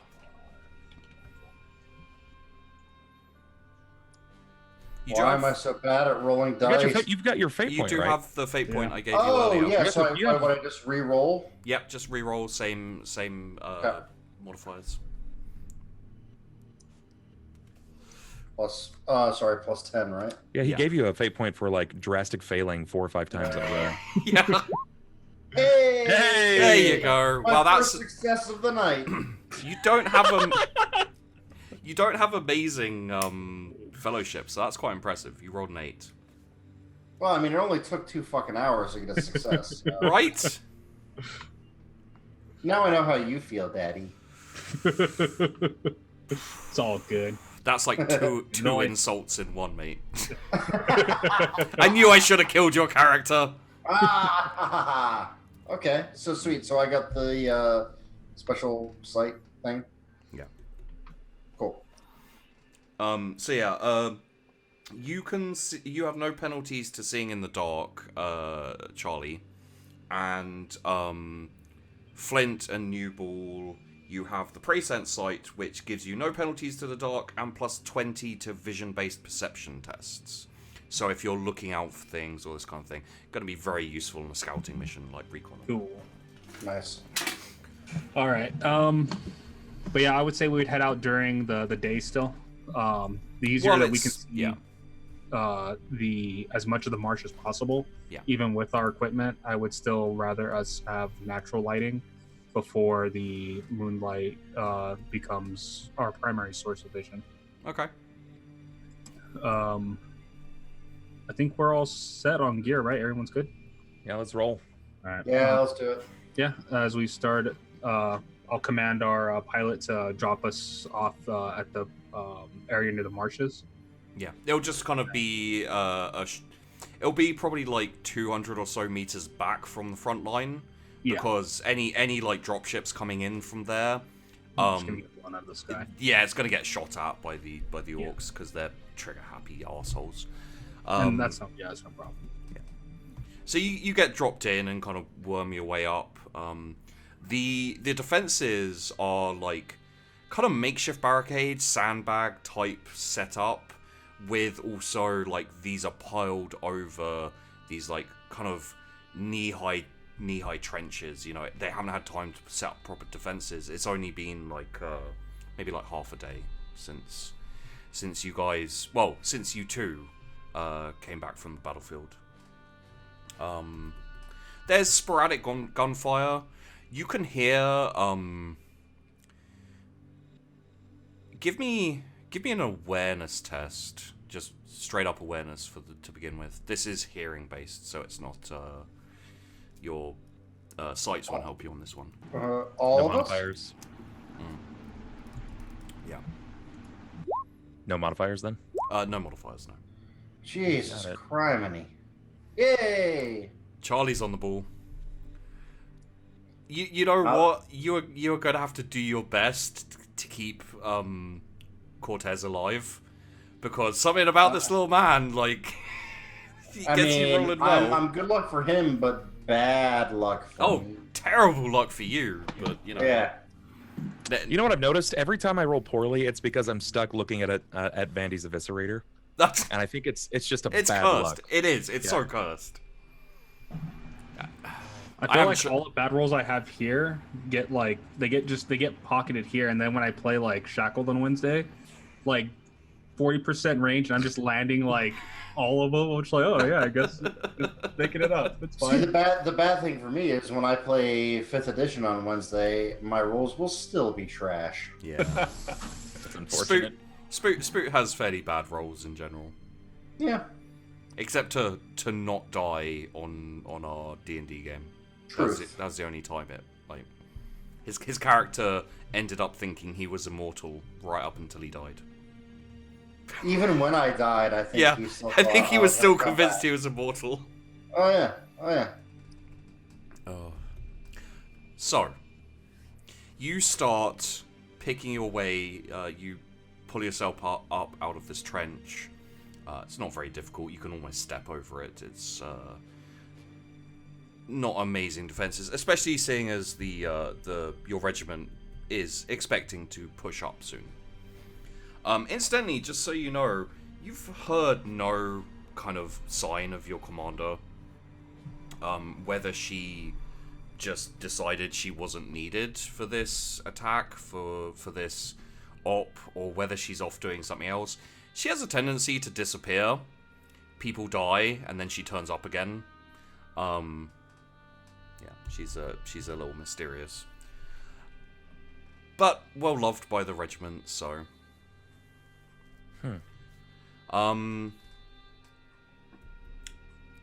You start wading out into the swamp. It is mostly solid. It's not like a horrific swamp where suddenly, you know, you fail a roll and you're lost forever inside a pocket of water. You know, it's like kind of ankle deep for the most part. What I will say is, give me, and this will be for everyone, I think I want to say give me a survival. Or, let's say give me a survival or a stealth.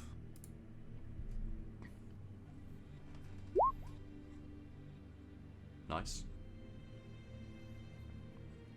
I'll go stealth. Ooh, Jesus Cortez. fucking Christ. Okay.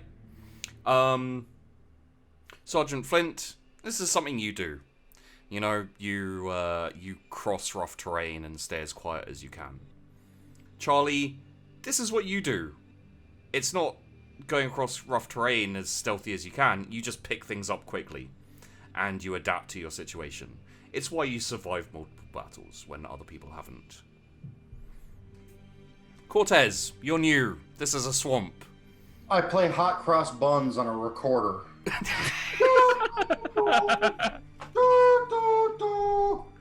Am I being stealthy enough? I mean, you did crit fail, so that's Yeah. good. You do, incidentally, you do have a fate point. This isn't like a horrific failure, so it's up I to mean, you. should I use my? I'll just use it. I mean, fuck. There's only an hour left, so re-roll. What did I roll? Yeah, it's the one you've got to use anyway, right? Yeah. Oh, is it the one? It's Well, I the- used the one that Yeah. Oh, is- gotcha. never goes away. Yeah, now yeah. I have one that comes back, so I'll do stealth. This Gotcha. time. Stealth. Less of a failure will mean you'll be less unstealthy, as it were. Jesus Christ. Okay. I mean, Not it's as bad. less, but. Yeah. You You haven't formed a complete seal. You're kind of blowing, but you know, yeah, there's like air coming out the side. it's Yeah. more whistly as opposed to the like high pitched screech. Yeah, you know, you guys start getting through. Cortez, luckily you're not too far through the swamp that your squelches are going to alert. You know, like, oh, there are people in the swamp, quick fire. But they're a little louder than you'd like. And at one point, you feel your foot slipping a little bit. Roll me a dodge. Okay, I can do that. Dodge. Where is dodge? You got There it this. is. Fuck's sake. Oh no, that's good. Yeah. Yeah, it's one of those things about this system, because of how Roll20 is, lower is... Right. So that's actually like as good as I can do. Yeah, you rolled a crit 1. Yeah. You feel your foot slipping, and then you're like, nope. And you just pull your foot out, stamp it down, and keep moving. And for some reason... God at this game. For some reason, you stop playing your recorder, because you're like, No, oh, that's dumb. My recorder actually lulls the orcs to sleep. If you'd rolled a crit success on your stealth, that would have happened. Ah! You put your recorder away. Fucking Your captain's like, pipe how did they know? I love this song. Flint's like, there's a time and a place, asshole. And I'm like, oh, right. And I put it away. Yeah. He knows our only weakness. But for amazing rolls and for terrible rolls, you do get fate points. So take an additional fate point. Shit, yeah. Okay. So you're about halfway through the swamp. It's starting to get a little bit deeper, but that's to be expected. You are in the center of it. Everyone roll me an agility.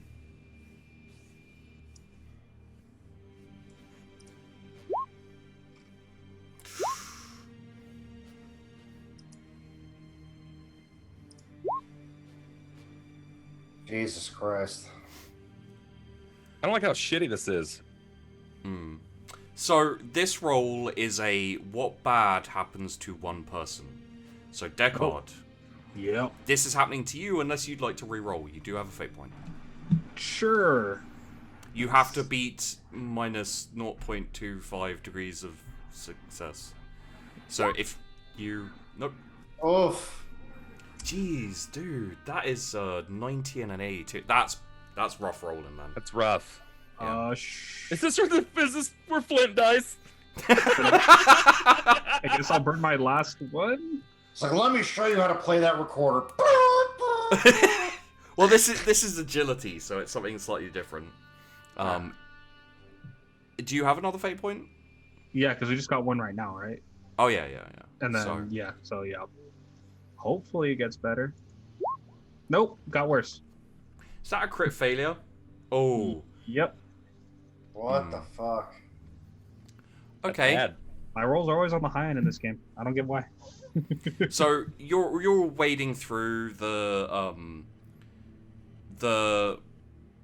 swamp is kind of up to your knees, and Flint, as you step, your foot sinks into something, and it goes down, and you're stuck, and you can feel the swamp. I hate to say this because Charlie's here, sucking you in. Oh. You did take point, so you are ahead, so they'll see you get stuck. So you can both try and help him if you'd like. Yeah. How do I do that, or how do we do that? So what I will say is, Flint, considering your skills, you do know that there is a likelihood of kind of like a possible sinkhole or equivalent to like quicksand in this area around where you put your foot. If they come into the area, it is possible that they'll get stuck in it too.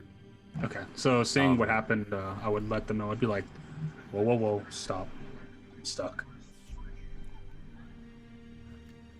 Can I like pull him out? You'd This have is like a to, flat strength. You'd have to get closer. If you want to try and pull him out by just grabbing him, you'll both have to roll me agility. Okay, quick question. Just because I hadn't thought of asking this previously, when it comes to updating our characteristics, when you said add 5 to 3 of those skills, Yeah. were we actually modifying the number or changing the status from trained to expert or several? Oh, modifying the number, yeah. Wait. Oh, wait. Did you... Don't tell me you I haven't modified anything. Oh, shit. Anything. Okay, yeah. Okay, so... I know how much to modify them, though, if it matters. Oh, yeah, modify all of them, but up to your That's actual fantastic. stats. Yeah. Sorry, dude, I didn't even think of that, because that's for, like, extended campaigns where you have to keep track of what skills you've bought and what, like, advances you've taken. This is my life. No. This is amazing. Considering Wait, how wait, hold on. he was running on the base stats that you guys started with before you did your D20 rolls and added those in. Oh, yeah. Before I added, so like you technically had like 115 more points spent than me. Yeah. Oh, shitballs. So I he was rolling with like 20 ballistic skill and stuff like that, and when you imagine how much he succeeded, I know, right? he's been playing with a handicap and just fucking wrecking. I need to rub you, not the other way around. Oh god, guys, you're stuck in a swamp now. It's not the time. Oh, Sinking slowly. Someone help me. Yeah, Alright, I got it. all I'm on right, it. so roll. I'm gonna roll strength. I'll pop up or get close and roll strength. Yeah. I failed. Even putting the adjustment in, I fucking failed. yeah, it's not a terrible. Hey! That's pretty good though. You do have to roll agility first. I will count the strength roll. Okay, but I roll agility as well. Okay. All right. Oh, so then we roll strength. Gotcha. Yay! 2 positive rolls in a row. Yeah, mine are. It's the same. Yeah, I think Charleston, you get to the edge. I'm pretty far in the back though, right? Like. Yeah, and this is the thing, is like, it's not a terrible failure. It's not you get stuck and start sinking. It's just in the middle of the road. You get yourself to the area where Flint is, and you're like, I'm gonna sink in this bitch, and you just stop, and you're like, nope. I'll just sit here, and Cortez can do it. And Cortez like wades out confidently, recorder in his backpack. What's he stuck in out there? What's going on? And just grabs Flint. Evil. And he's quite a small dude. Flint, is there something you're stuck in out there? Give me a moment. You said he got my foot out? or not yet? Yeah, like basically, he grabs you, you grab him, and you kind of like shimmy your leg out so that you're free. Okay, cool. I would even use like the handle of the Emperor's Wrath to kind of like start making like a small pocket of air where my foot is at, so I can start pushing more and more out, and then finally get my foot out. Yeah, I mean, with Cortez's rolls, he got you free, so cool. And he'll turn around, look at Cortez. Thanks. I hate coming to places like this. I mean, I don't like it either, but you know, you're welcome. You see him look. He looks slowly over to Charlie. Are you enjoying the view? Not yet.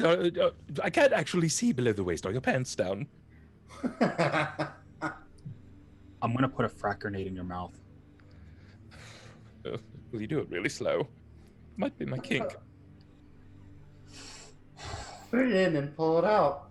Put it in and pull it out. You see him take out like a little twig, and he kind of just like marks the area where the pitfall started. Walk around. Let's go. Nice. Is this also for future endeavors? Yeah. Like other... Yeah, that's... Okay. I hadn't thought of that, so I'm going to note that down. That will have an effect on how your regiment does, to be honest. And it would be a point from... It would be essentially 3 points on the side. So the first point is where the first contact was. As we start walking around, I would start kind of tracing out the area. Second point, and then at the top where we're going to leave, it'd be third point. Okay. Would you like to map this out? Like, properly map out this sinkhole? Yeah, if possible. Roll me a survival, I think, would do this. With a plus 20 because of previous rolls and everything. Really? It'll take you a little bit longer. It's going to be properly dark by the time you keep, like, set off again. Yeah. So if you're willing, you can still do it. It'll just take a bit of time. Yeah. I don't want us running into this issue, especially if we're going to have our regiment coming through here at any point. Yeah. I would rather them not have to go through the same ordeal. And they're going to have to, like, lay down makeshift tracks for the tanks and everything. So, yeah, that makes sense. Okay, it's properly dark when you guys, like, move out as well. Actually, Cortez and Charlie, roll me a survival as well. Just see if you can assist in this.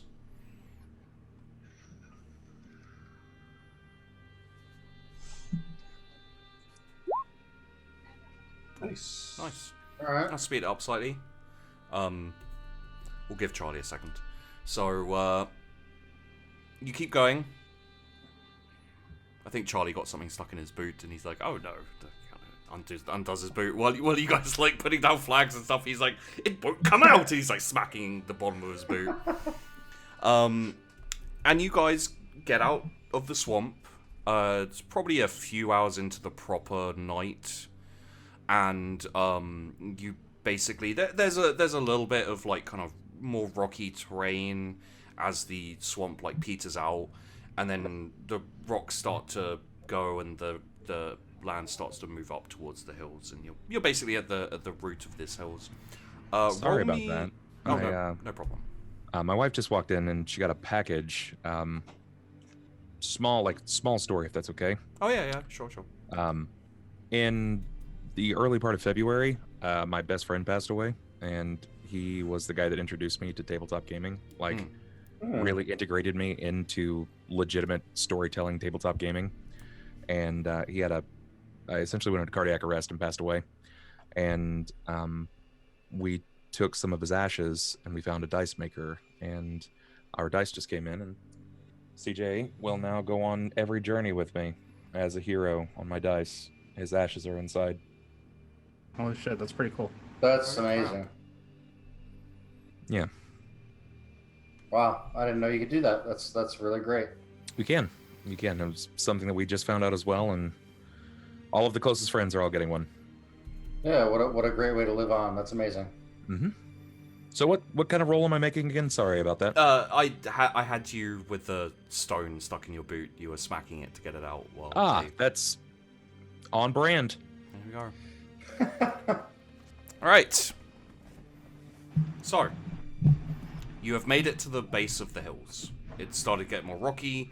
You've squelched out of the swamp, and the hills basically move up gradually up into kind of multiple. It's very, very rocky, very very large kind of range of hills. Give me an awareness with a +20, because it is quiet. This isn't the sight. This is hearing again.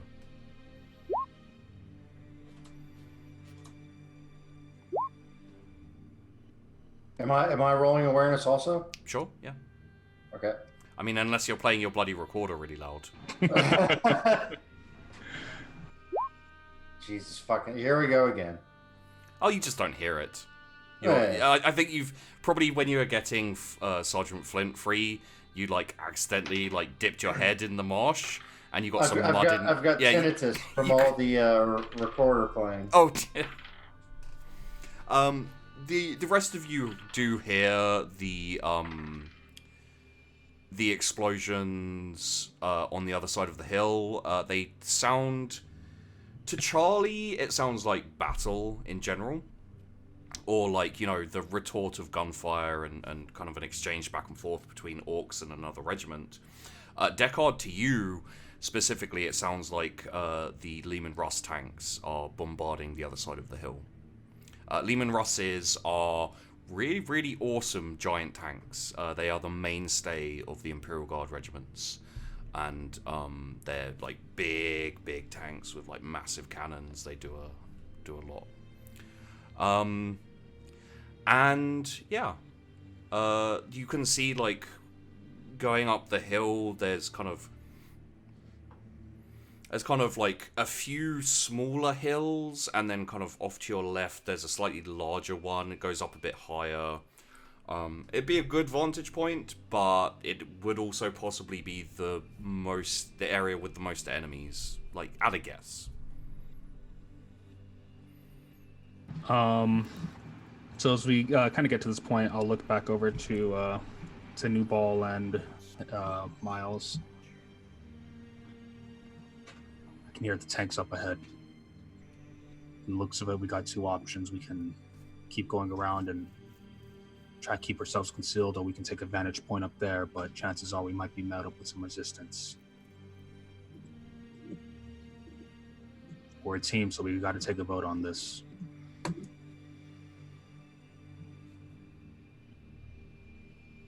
Well, I'm just a common guard at this point. I'm here to rooty-tooty, point and shooty. What will you see fit? I mean, I'm ready to shoot things. Same. But you know what? I think we can give some supporting fire to our allies to move the tanks up further up the hill. It'd probably be a good idea. We'll try to keep as quiet as possible, and if possible, we can wait for the tanks to fire. We can wait for them to fire first, or we can fire, and then we can fire in rapid succession right after. The tanks could be a good distraction. Exactly. But we'll have to pick targets, ones that we know that might be aware of us, or ones that are coming closer to us than the others. And with that, we might be able to get a pretty good advantage over our enemy before we move on. Okay. So, would you like to go top of highest hill or towards the tanks? Top of highest hill. Okay. Roll me a... I think it's probably athletics. Yeah, roll me an athletics, everyone. Okay.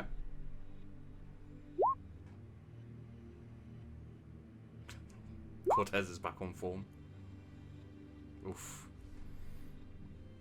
Holy shit. To anyone We're not keen on climbing. No.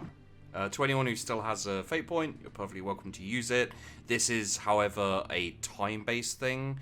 It's basically when you fail, and depending on the amount of degrees you fail, it just slows you down. It's not going to be like, you know, you pass out or anything. Not yet, anyway.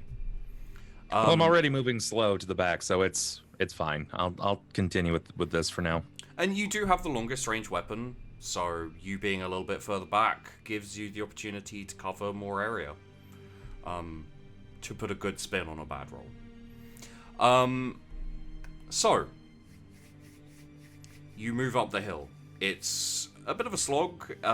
There are a lot of avenues you can go up, but sometimes you do follow like a little chasm in between the rocks, and it turns out to be like a dead end. There's no real way up. You'd have to climb.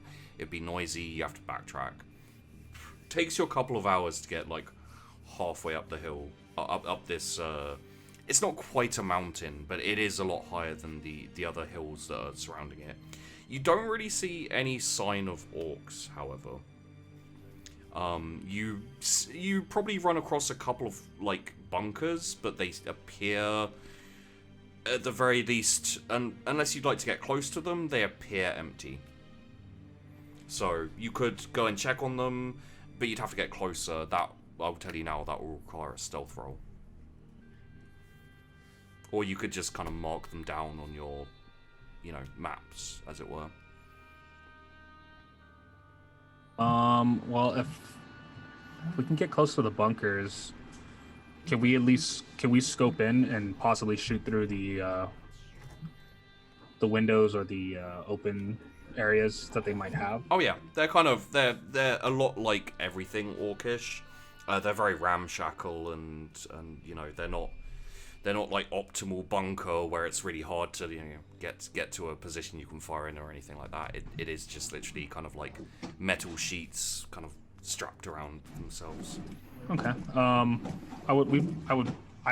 voting that we probably do that. Okay. If we can take a bunker and give them the appearance that we're them for some time, so like kind of shoot behind enemy lines and pick off. Yeah, I like that idea a lot. Okay. Yeah. Who would like to go in? Are you all going together, or are you going like one person after? You guys waiting on me? You have the furthest range, so I would say I would probably lead first, just because I wouldn't want my own guys risking themselves needlessly. So I would probably yeah.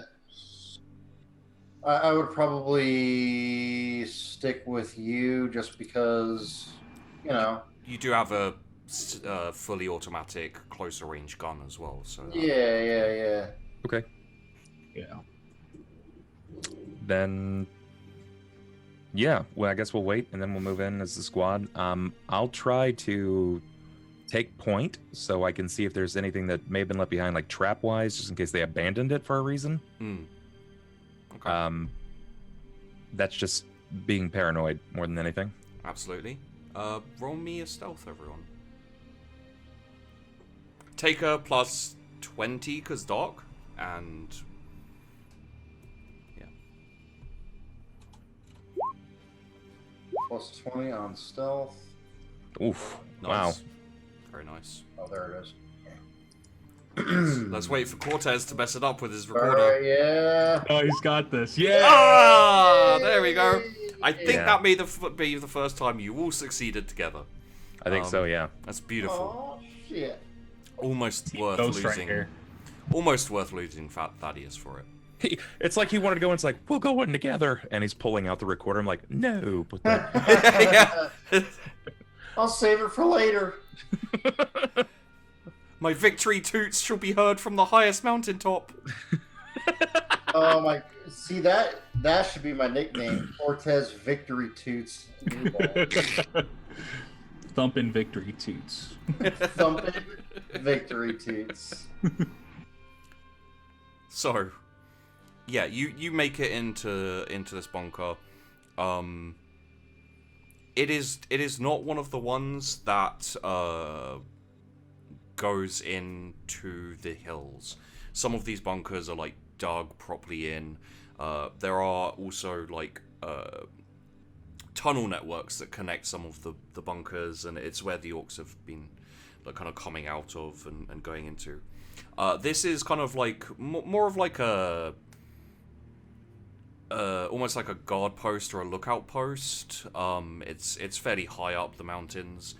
Effectively, at the moment, you're on the top of one of the hills, and then you've got the largest one just kind of like maybe a 10-minute walk to the side, and then you can start going up the really large one.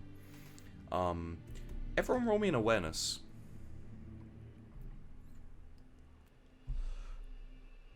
That is with a plus 20, because it is vision based.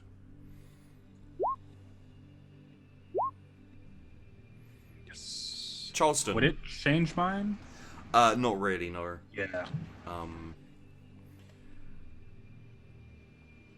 Sergeant Flynn, I'm saying probably you're not looking because you're investigating the bunker.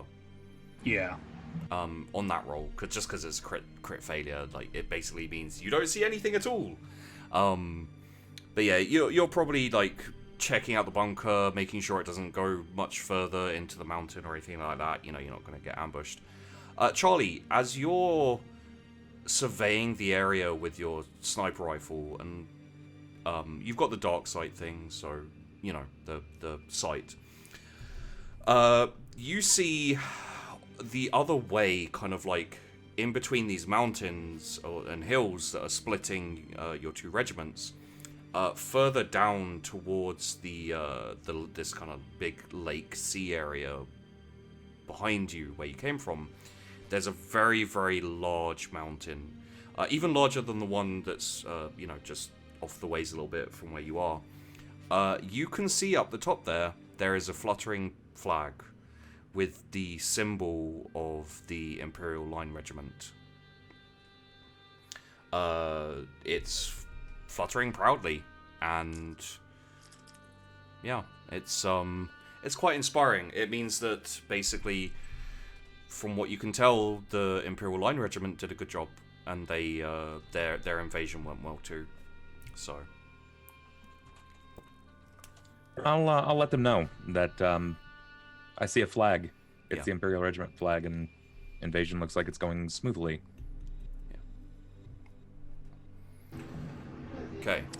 Flint will come out when being informed of it, kind of just like lets out a sigh of relief. He's like, good. I will also give you this, Charlie. Down the other side of the hill, towards the other regiment, you can see the flashes of gunfire. Like, there's a battle going on. You can't make out that much, but it's a properly pitched battle. Whereas on the other side, where your regiment is, there is not much of one. Okay. Yeah. All right. I'm not gonna say anything. I'll just point. Yeah. And your your attentions are drawn to it, so you can, pull your sights up and get a proper look at it. You probably need to go closer to check it out properly to see what's happening there. But yeah. I'd say we circle around back.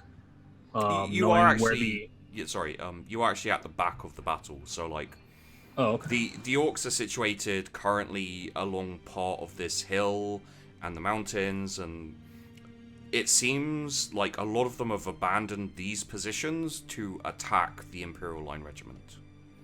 And we're directly behind them. And you're kind of, you're up the hill behind them, so the Imperial Line Regiment is on the other side of these orcs from you.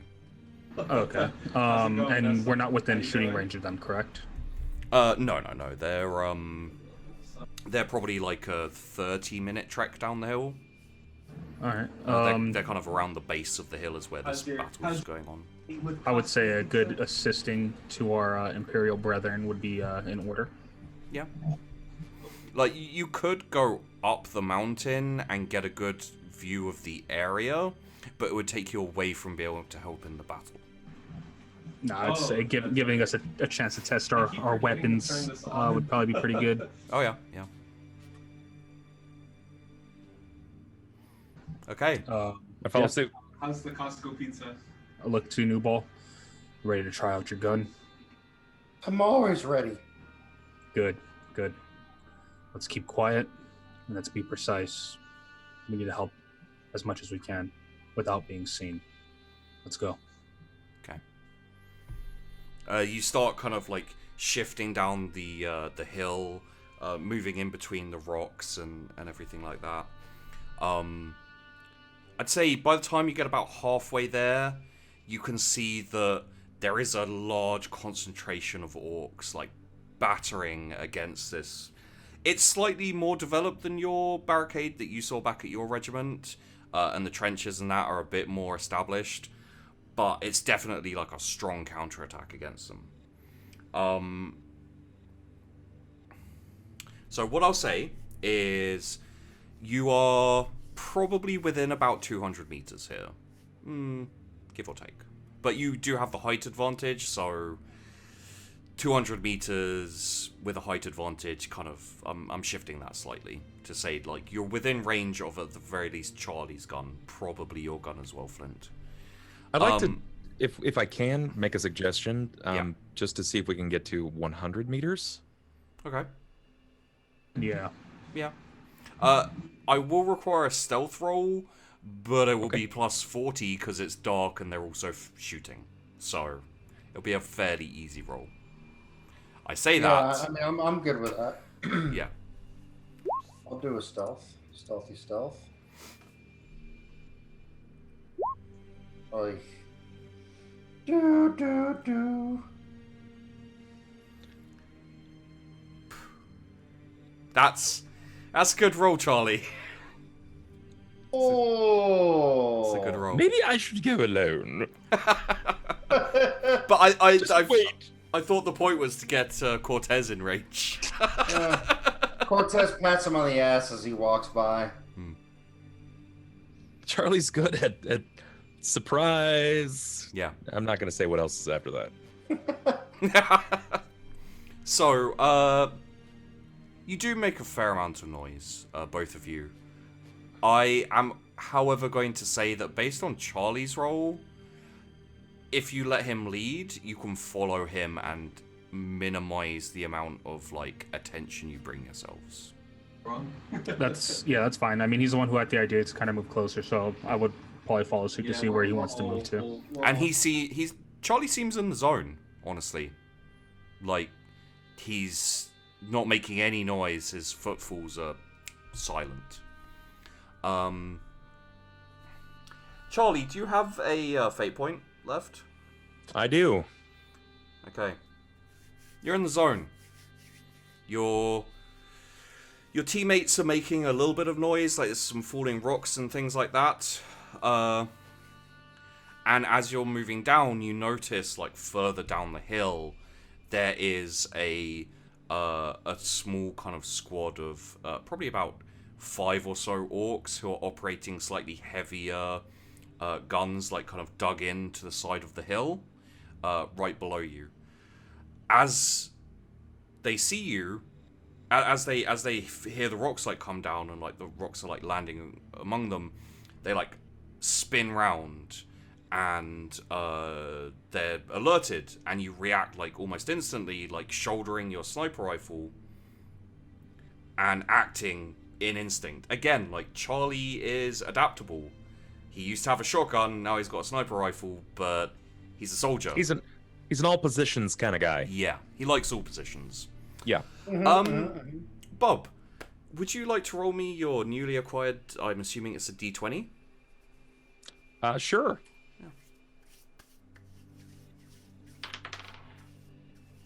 I got a 19 on the die.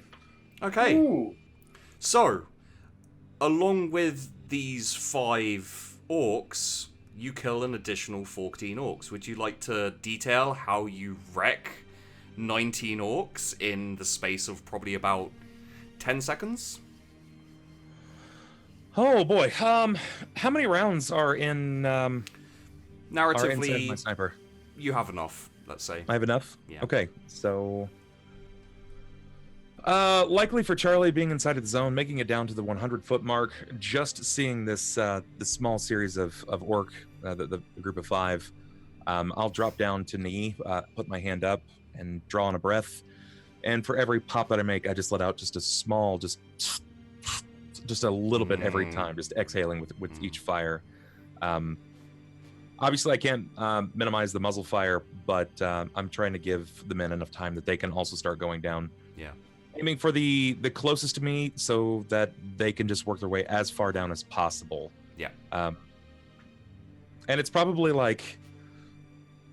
It's probably playing a Queen song in my head right now. Like, more than anything else.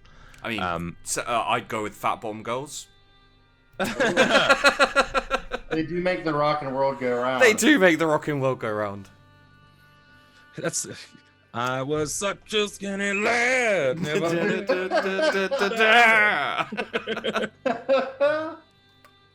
Just pop, pop, pop every time, just exhaling all the way until I'm out of breath. And it's like...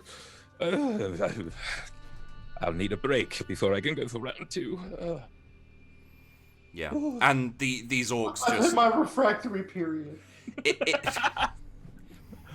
It gives you guys the time to get into position on this kind of outcropping of rocks overlooking this battlefield. Cortez, you've seen Charlie like this before. He's torn orcs apart, only this time he does it with a sniper rifle instead of with a chain axe. And within 10 seconds, about the amount of time it takes you to get down to where he is on this outcropping of rocks, he has headshot perfectly between the eyes 19 orcs. Just... And then he just kind of lean backs against the hill, discharges his magazine, slams a new one in, and then just lets out a huge breath of satisfaction, and like this gas like seeps around his mask. Probably a slight moan. Quick hands. Just fast enough. So, how many guys are left? Oh, there's an entire battle going on down there. I mean, can I pick guys off? Am I close enough? Well, what I'll say is, due to the nature of the fate point use and everything, they are not aware of you currently. You can zero them in with a radio call and then open fire. That would probably... Basically, you can direct artillery onto the orcs. And then open up if you like. Let's do that. Okay. Roll me an awareness. You get your plus 20 for the thermal sights, aside from Charlie, who does not have them. Jesus fucking Christ. I love you, Spoot. Yeah. I dropped the bombs on us. I think they're here! And you're like pointing at yourself. Not even at the map. Sergeant Flint, would you like to roll an awareness to maybe correct that? Yeah, I will try. You also get a plus 20. I'm new. I don't know what to do. Feeling a little blue.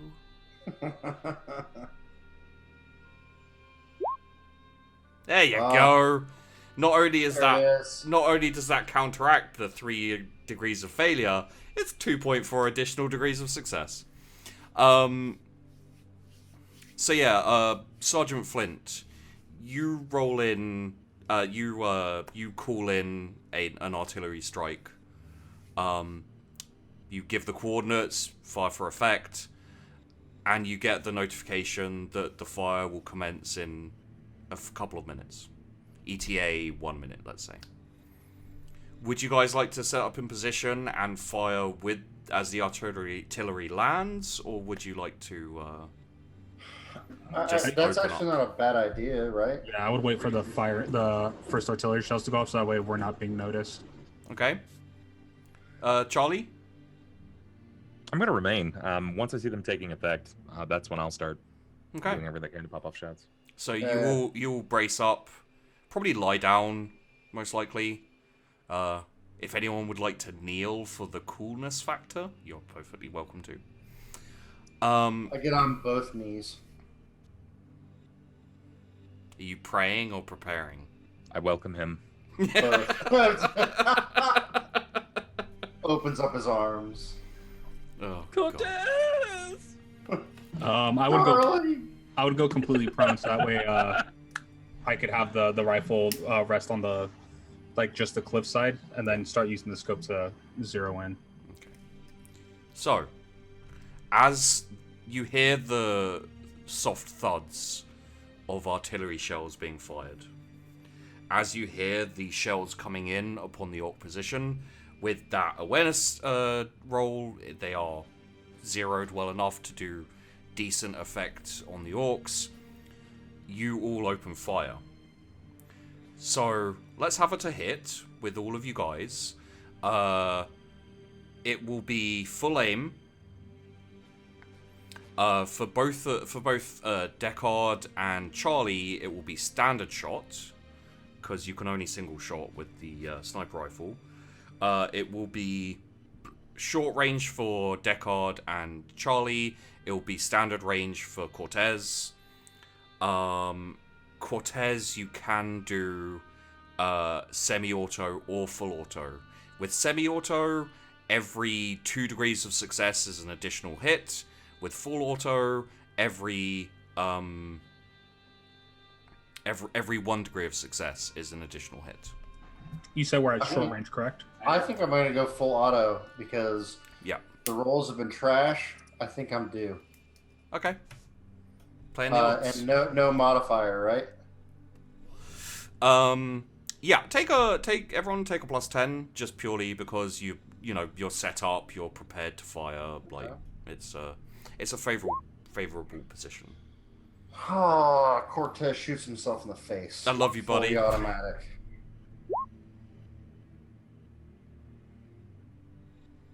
Okay.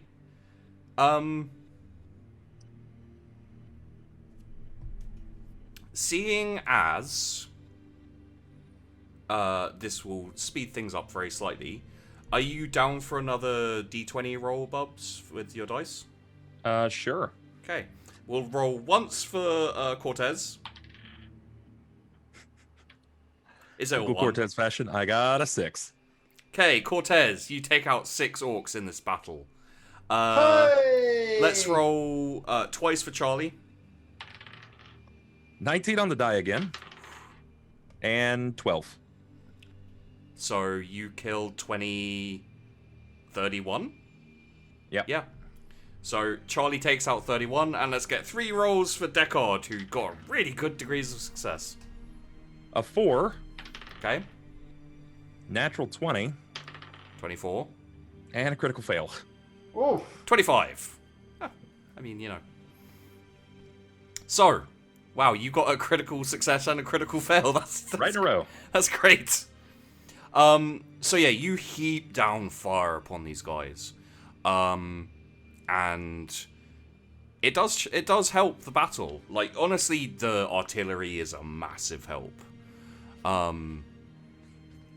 But it does help this battle. And within about 20 minutes, you can see that the Imperial line regiment is pushing up. The orcs are starting to break.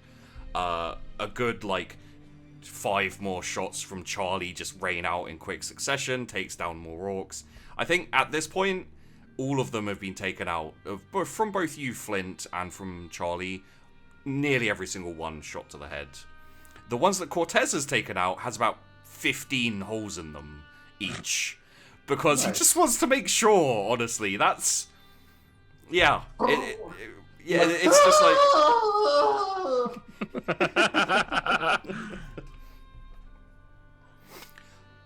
And after a while, and probably as you see the advance start happening, you probably, I imagine, call off the artillery strike, or even shift it to hit them as they retreat. Which one would you like to do? Would you like to call it, or would you like to... They're kind of the ragged remains. There's not a whole load of them. I would call it... No, because I don't want to risk them forming up for a counterattack again. I would reposition it, so as they try running forward, I would put it a few meters ahead. So by the time they get to that spot, it just hits again. kind of like a one-shot barrage to like hit them as they're running. But like obviously if you kept the barrage going, it would hit the regiment as they were advancing. But yeah, so I would call in again saying shift position like Resident Evil game, Revelations 20 like I don't know 16 meters. Yeah. To see for that. Yeah. And going off your initial awareness, it's not too much of a calculation to shift it, so that's fine. This last salvo of artillery shells land just purely because they're the Imperial Guard. It's not perfect. Not all of the orcs die, but a significant number of them are blown to bits as they're retreating. And once the orcs have cleared a bit, you're still on your position. You've actually cleared the hills for the most part. They'll have to send in teams to clear out the tunnels, just make sure it's all clear. But from what you can see, this was the main counterattack from the hills. Like, the rest of the hills should be pretty much clear. And you see someone dressed like very smartly, kind of dark purples and gold. It looks more like a dress uniform than a battle uniform, honestly. Is making his way towards you up the hill. For now, you've made a significant contribution to the war. You've helped another regiment and linked up with them. So the entire beachhead that you needed to form as dual regiments has been completed. And I think as the camera shifts back slowly, we hear the mournful sounds of a recorder being played.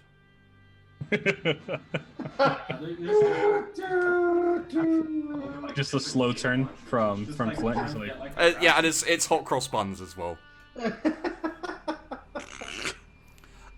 There we go. Let's end things there, guys. That was great. Wow. yeah, It was fun. It was a lot of fun. we did it. Whew. So yeah, I have already leveled you guys up, so I won't level you up again.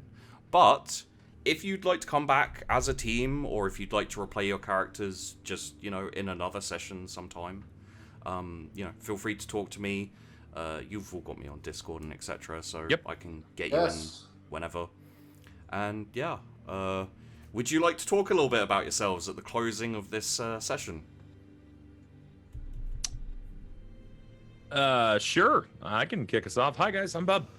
I do the Bub things over on the Bub channel, which is twitch.tv/the Bubbernaut.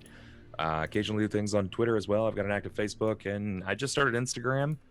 If you do those things, find me in those places. You can check out the Discord. It's totally free. Just discord.gg/bub. Easy enough, right? I'm a simple guy. Come do the thing. Lots of tabletop stuff, lots of laughs, plenty of dick and fart jokes. Yep. Okay, I guess I'll go. I'm Spootnik. You can follow me on Twitter at Spootnik_71. I am going to reboot my Twitch channel because my old one that had all my followers and everything got totally fucked.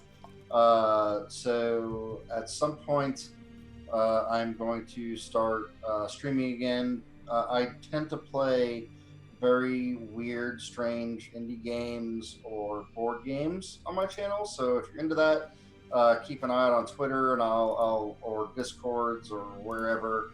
And I'm gonna start that back up at some point soon. So keep an eye out. And thanks Sheepy and for calling me to do this. It was fun. Yeah, it was a lot of fun. Zannder Darks. For those of you guys that don't know me, I am one of the players on Bubbernaut's streams, the Shackled City game. Currently not streaming right now, but might be soon enough. I love all things tabletop, so if you guys ever have a game that you guys want me to be a part of, fucking send me that invite. I'm also an IG model, so fucking follow my Instagram. That's not true. Don't do that. It's gonna be weird. Nothing on that. Do it. Getting Ronald. And hey guys, I'm Sheepdog, and I run Charlie Foxtrot because I don't have enough 40k to GM, apparently.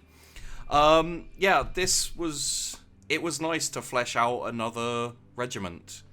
Honestly, you guys who've come in and been like the first squads to play each regiment has helped me flesh out their personality a bit more, like make it a bit more clear on, you know, how they're gonna act and how they're gonna be.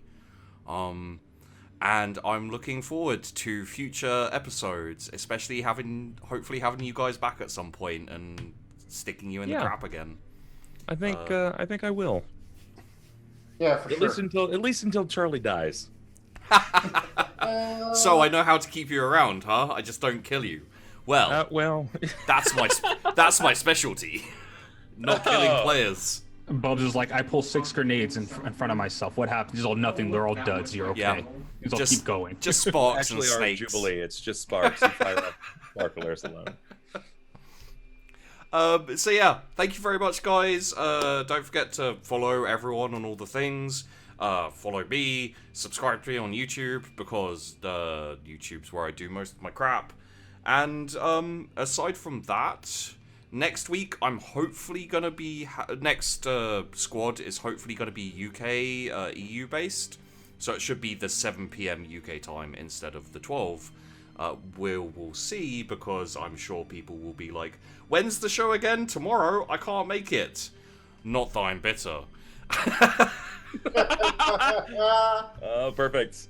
Thanks for watching, and I will see you next time. Bye, guys.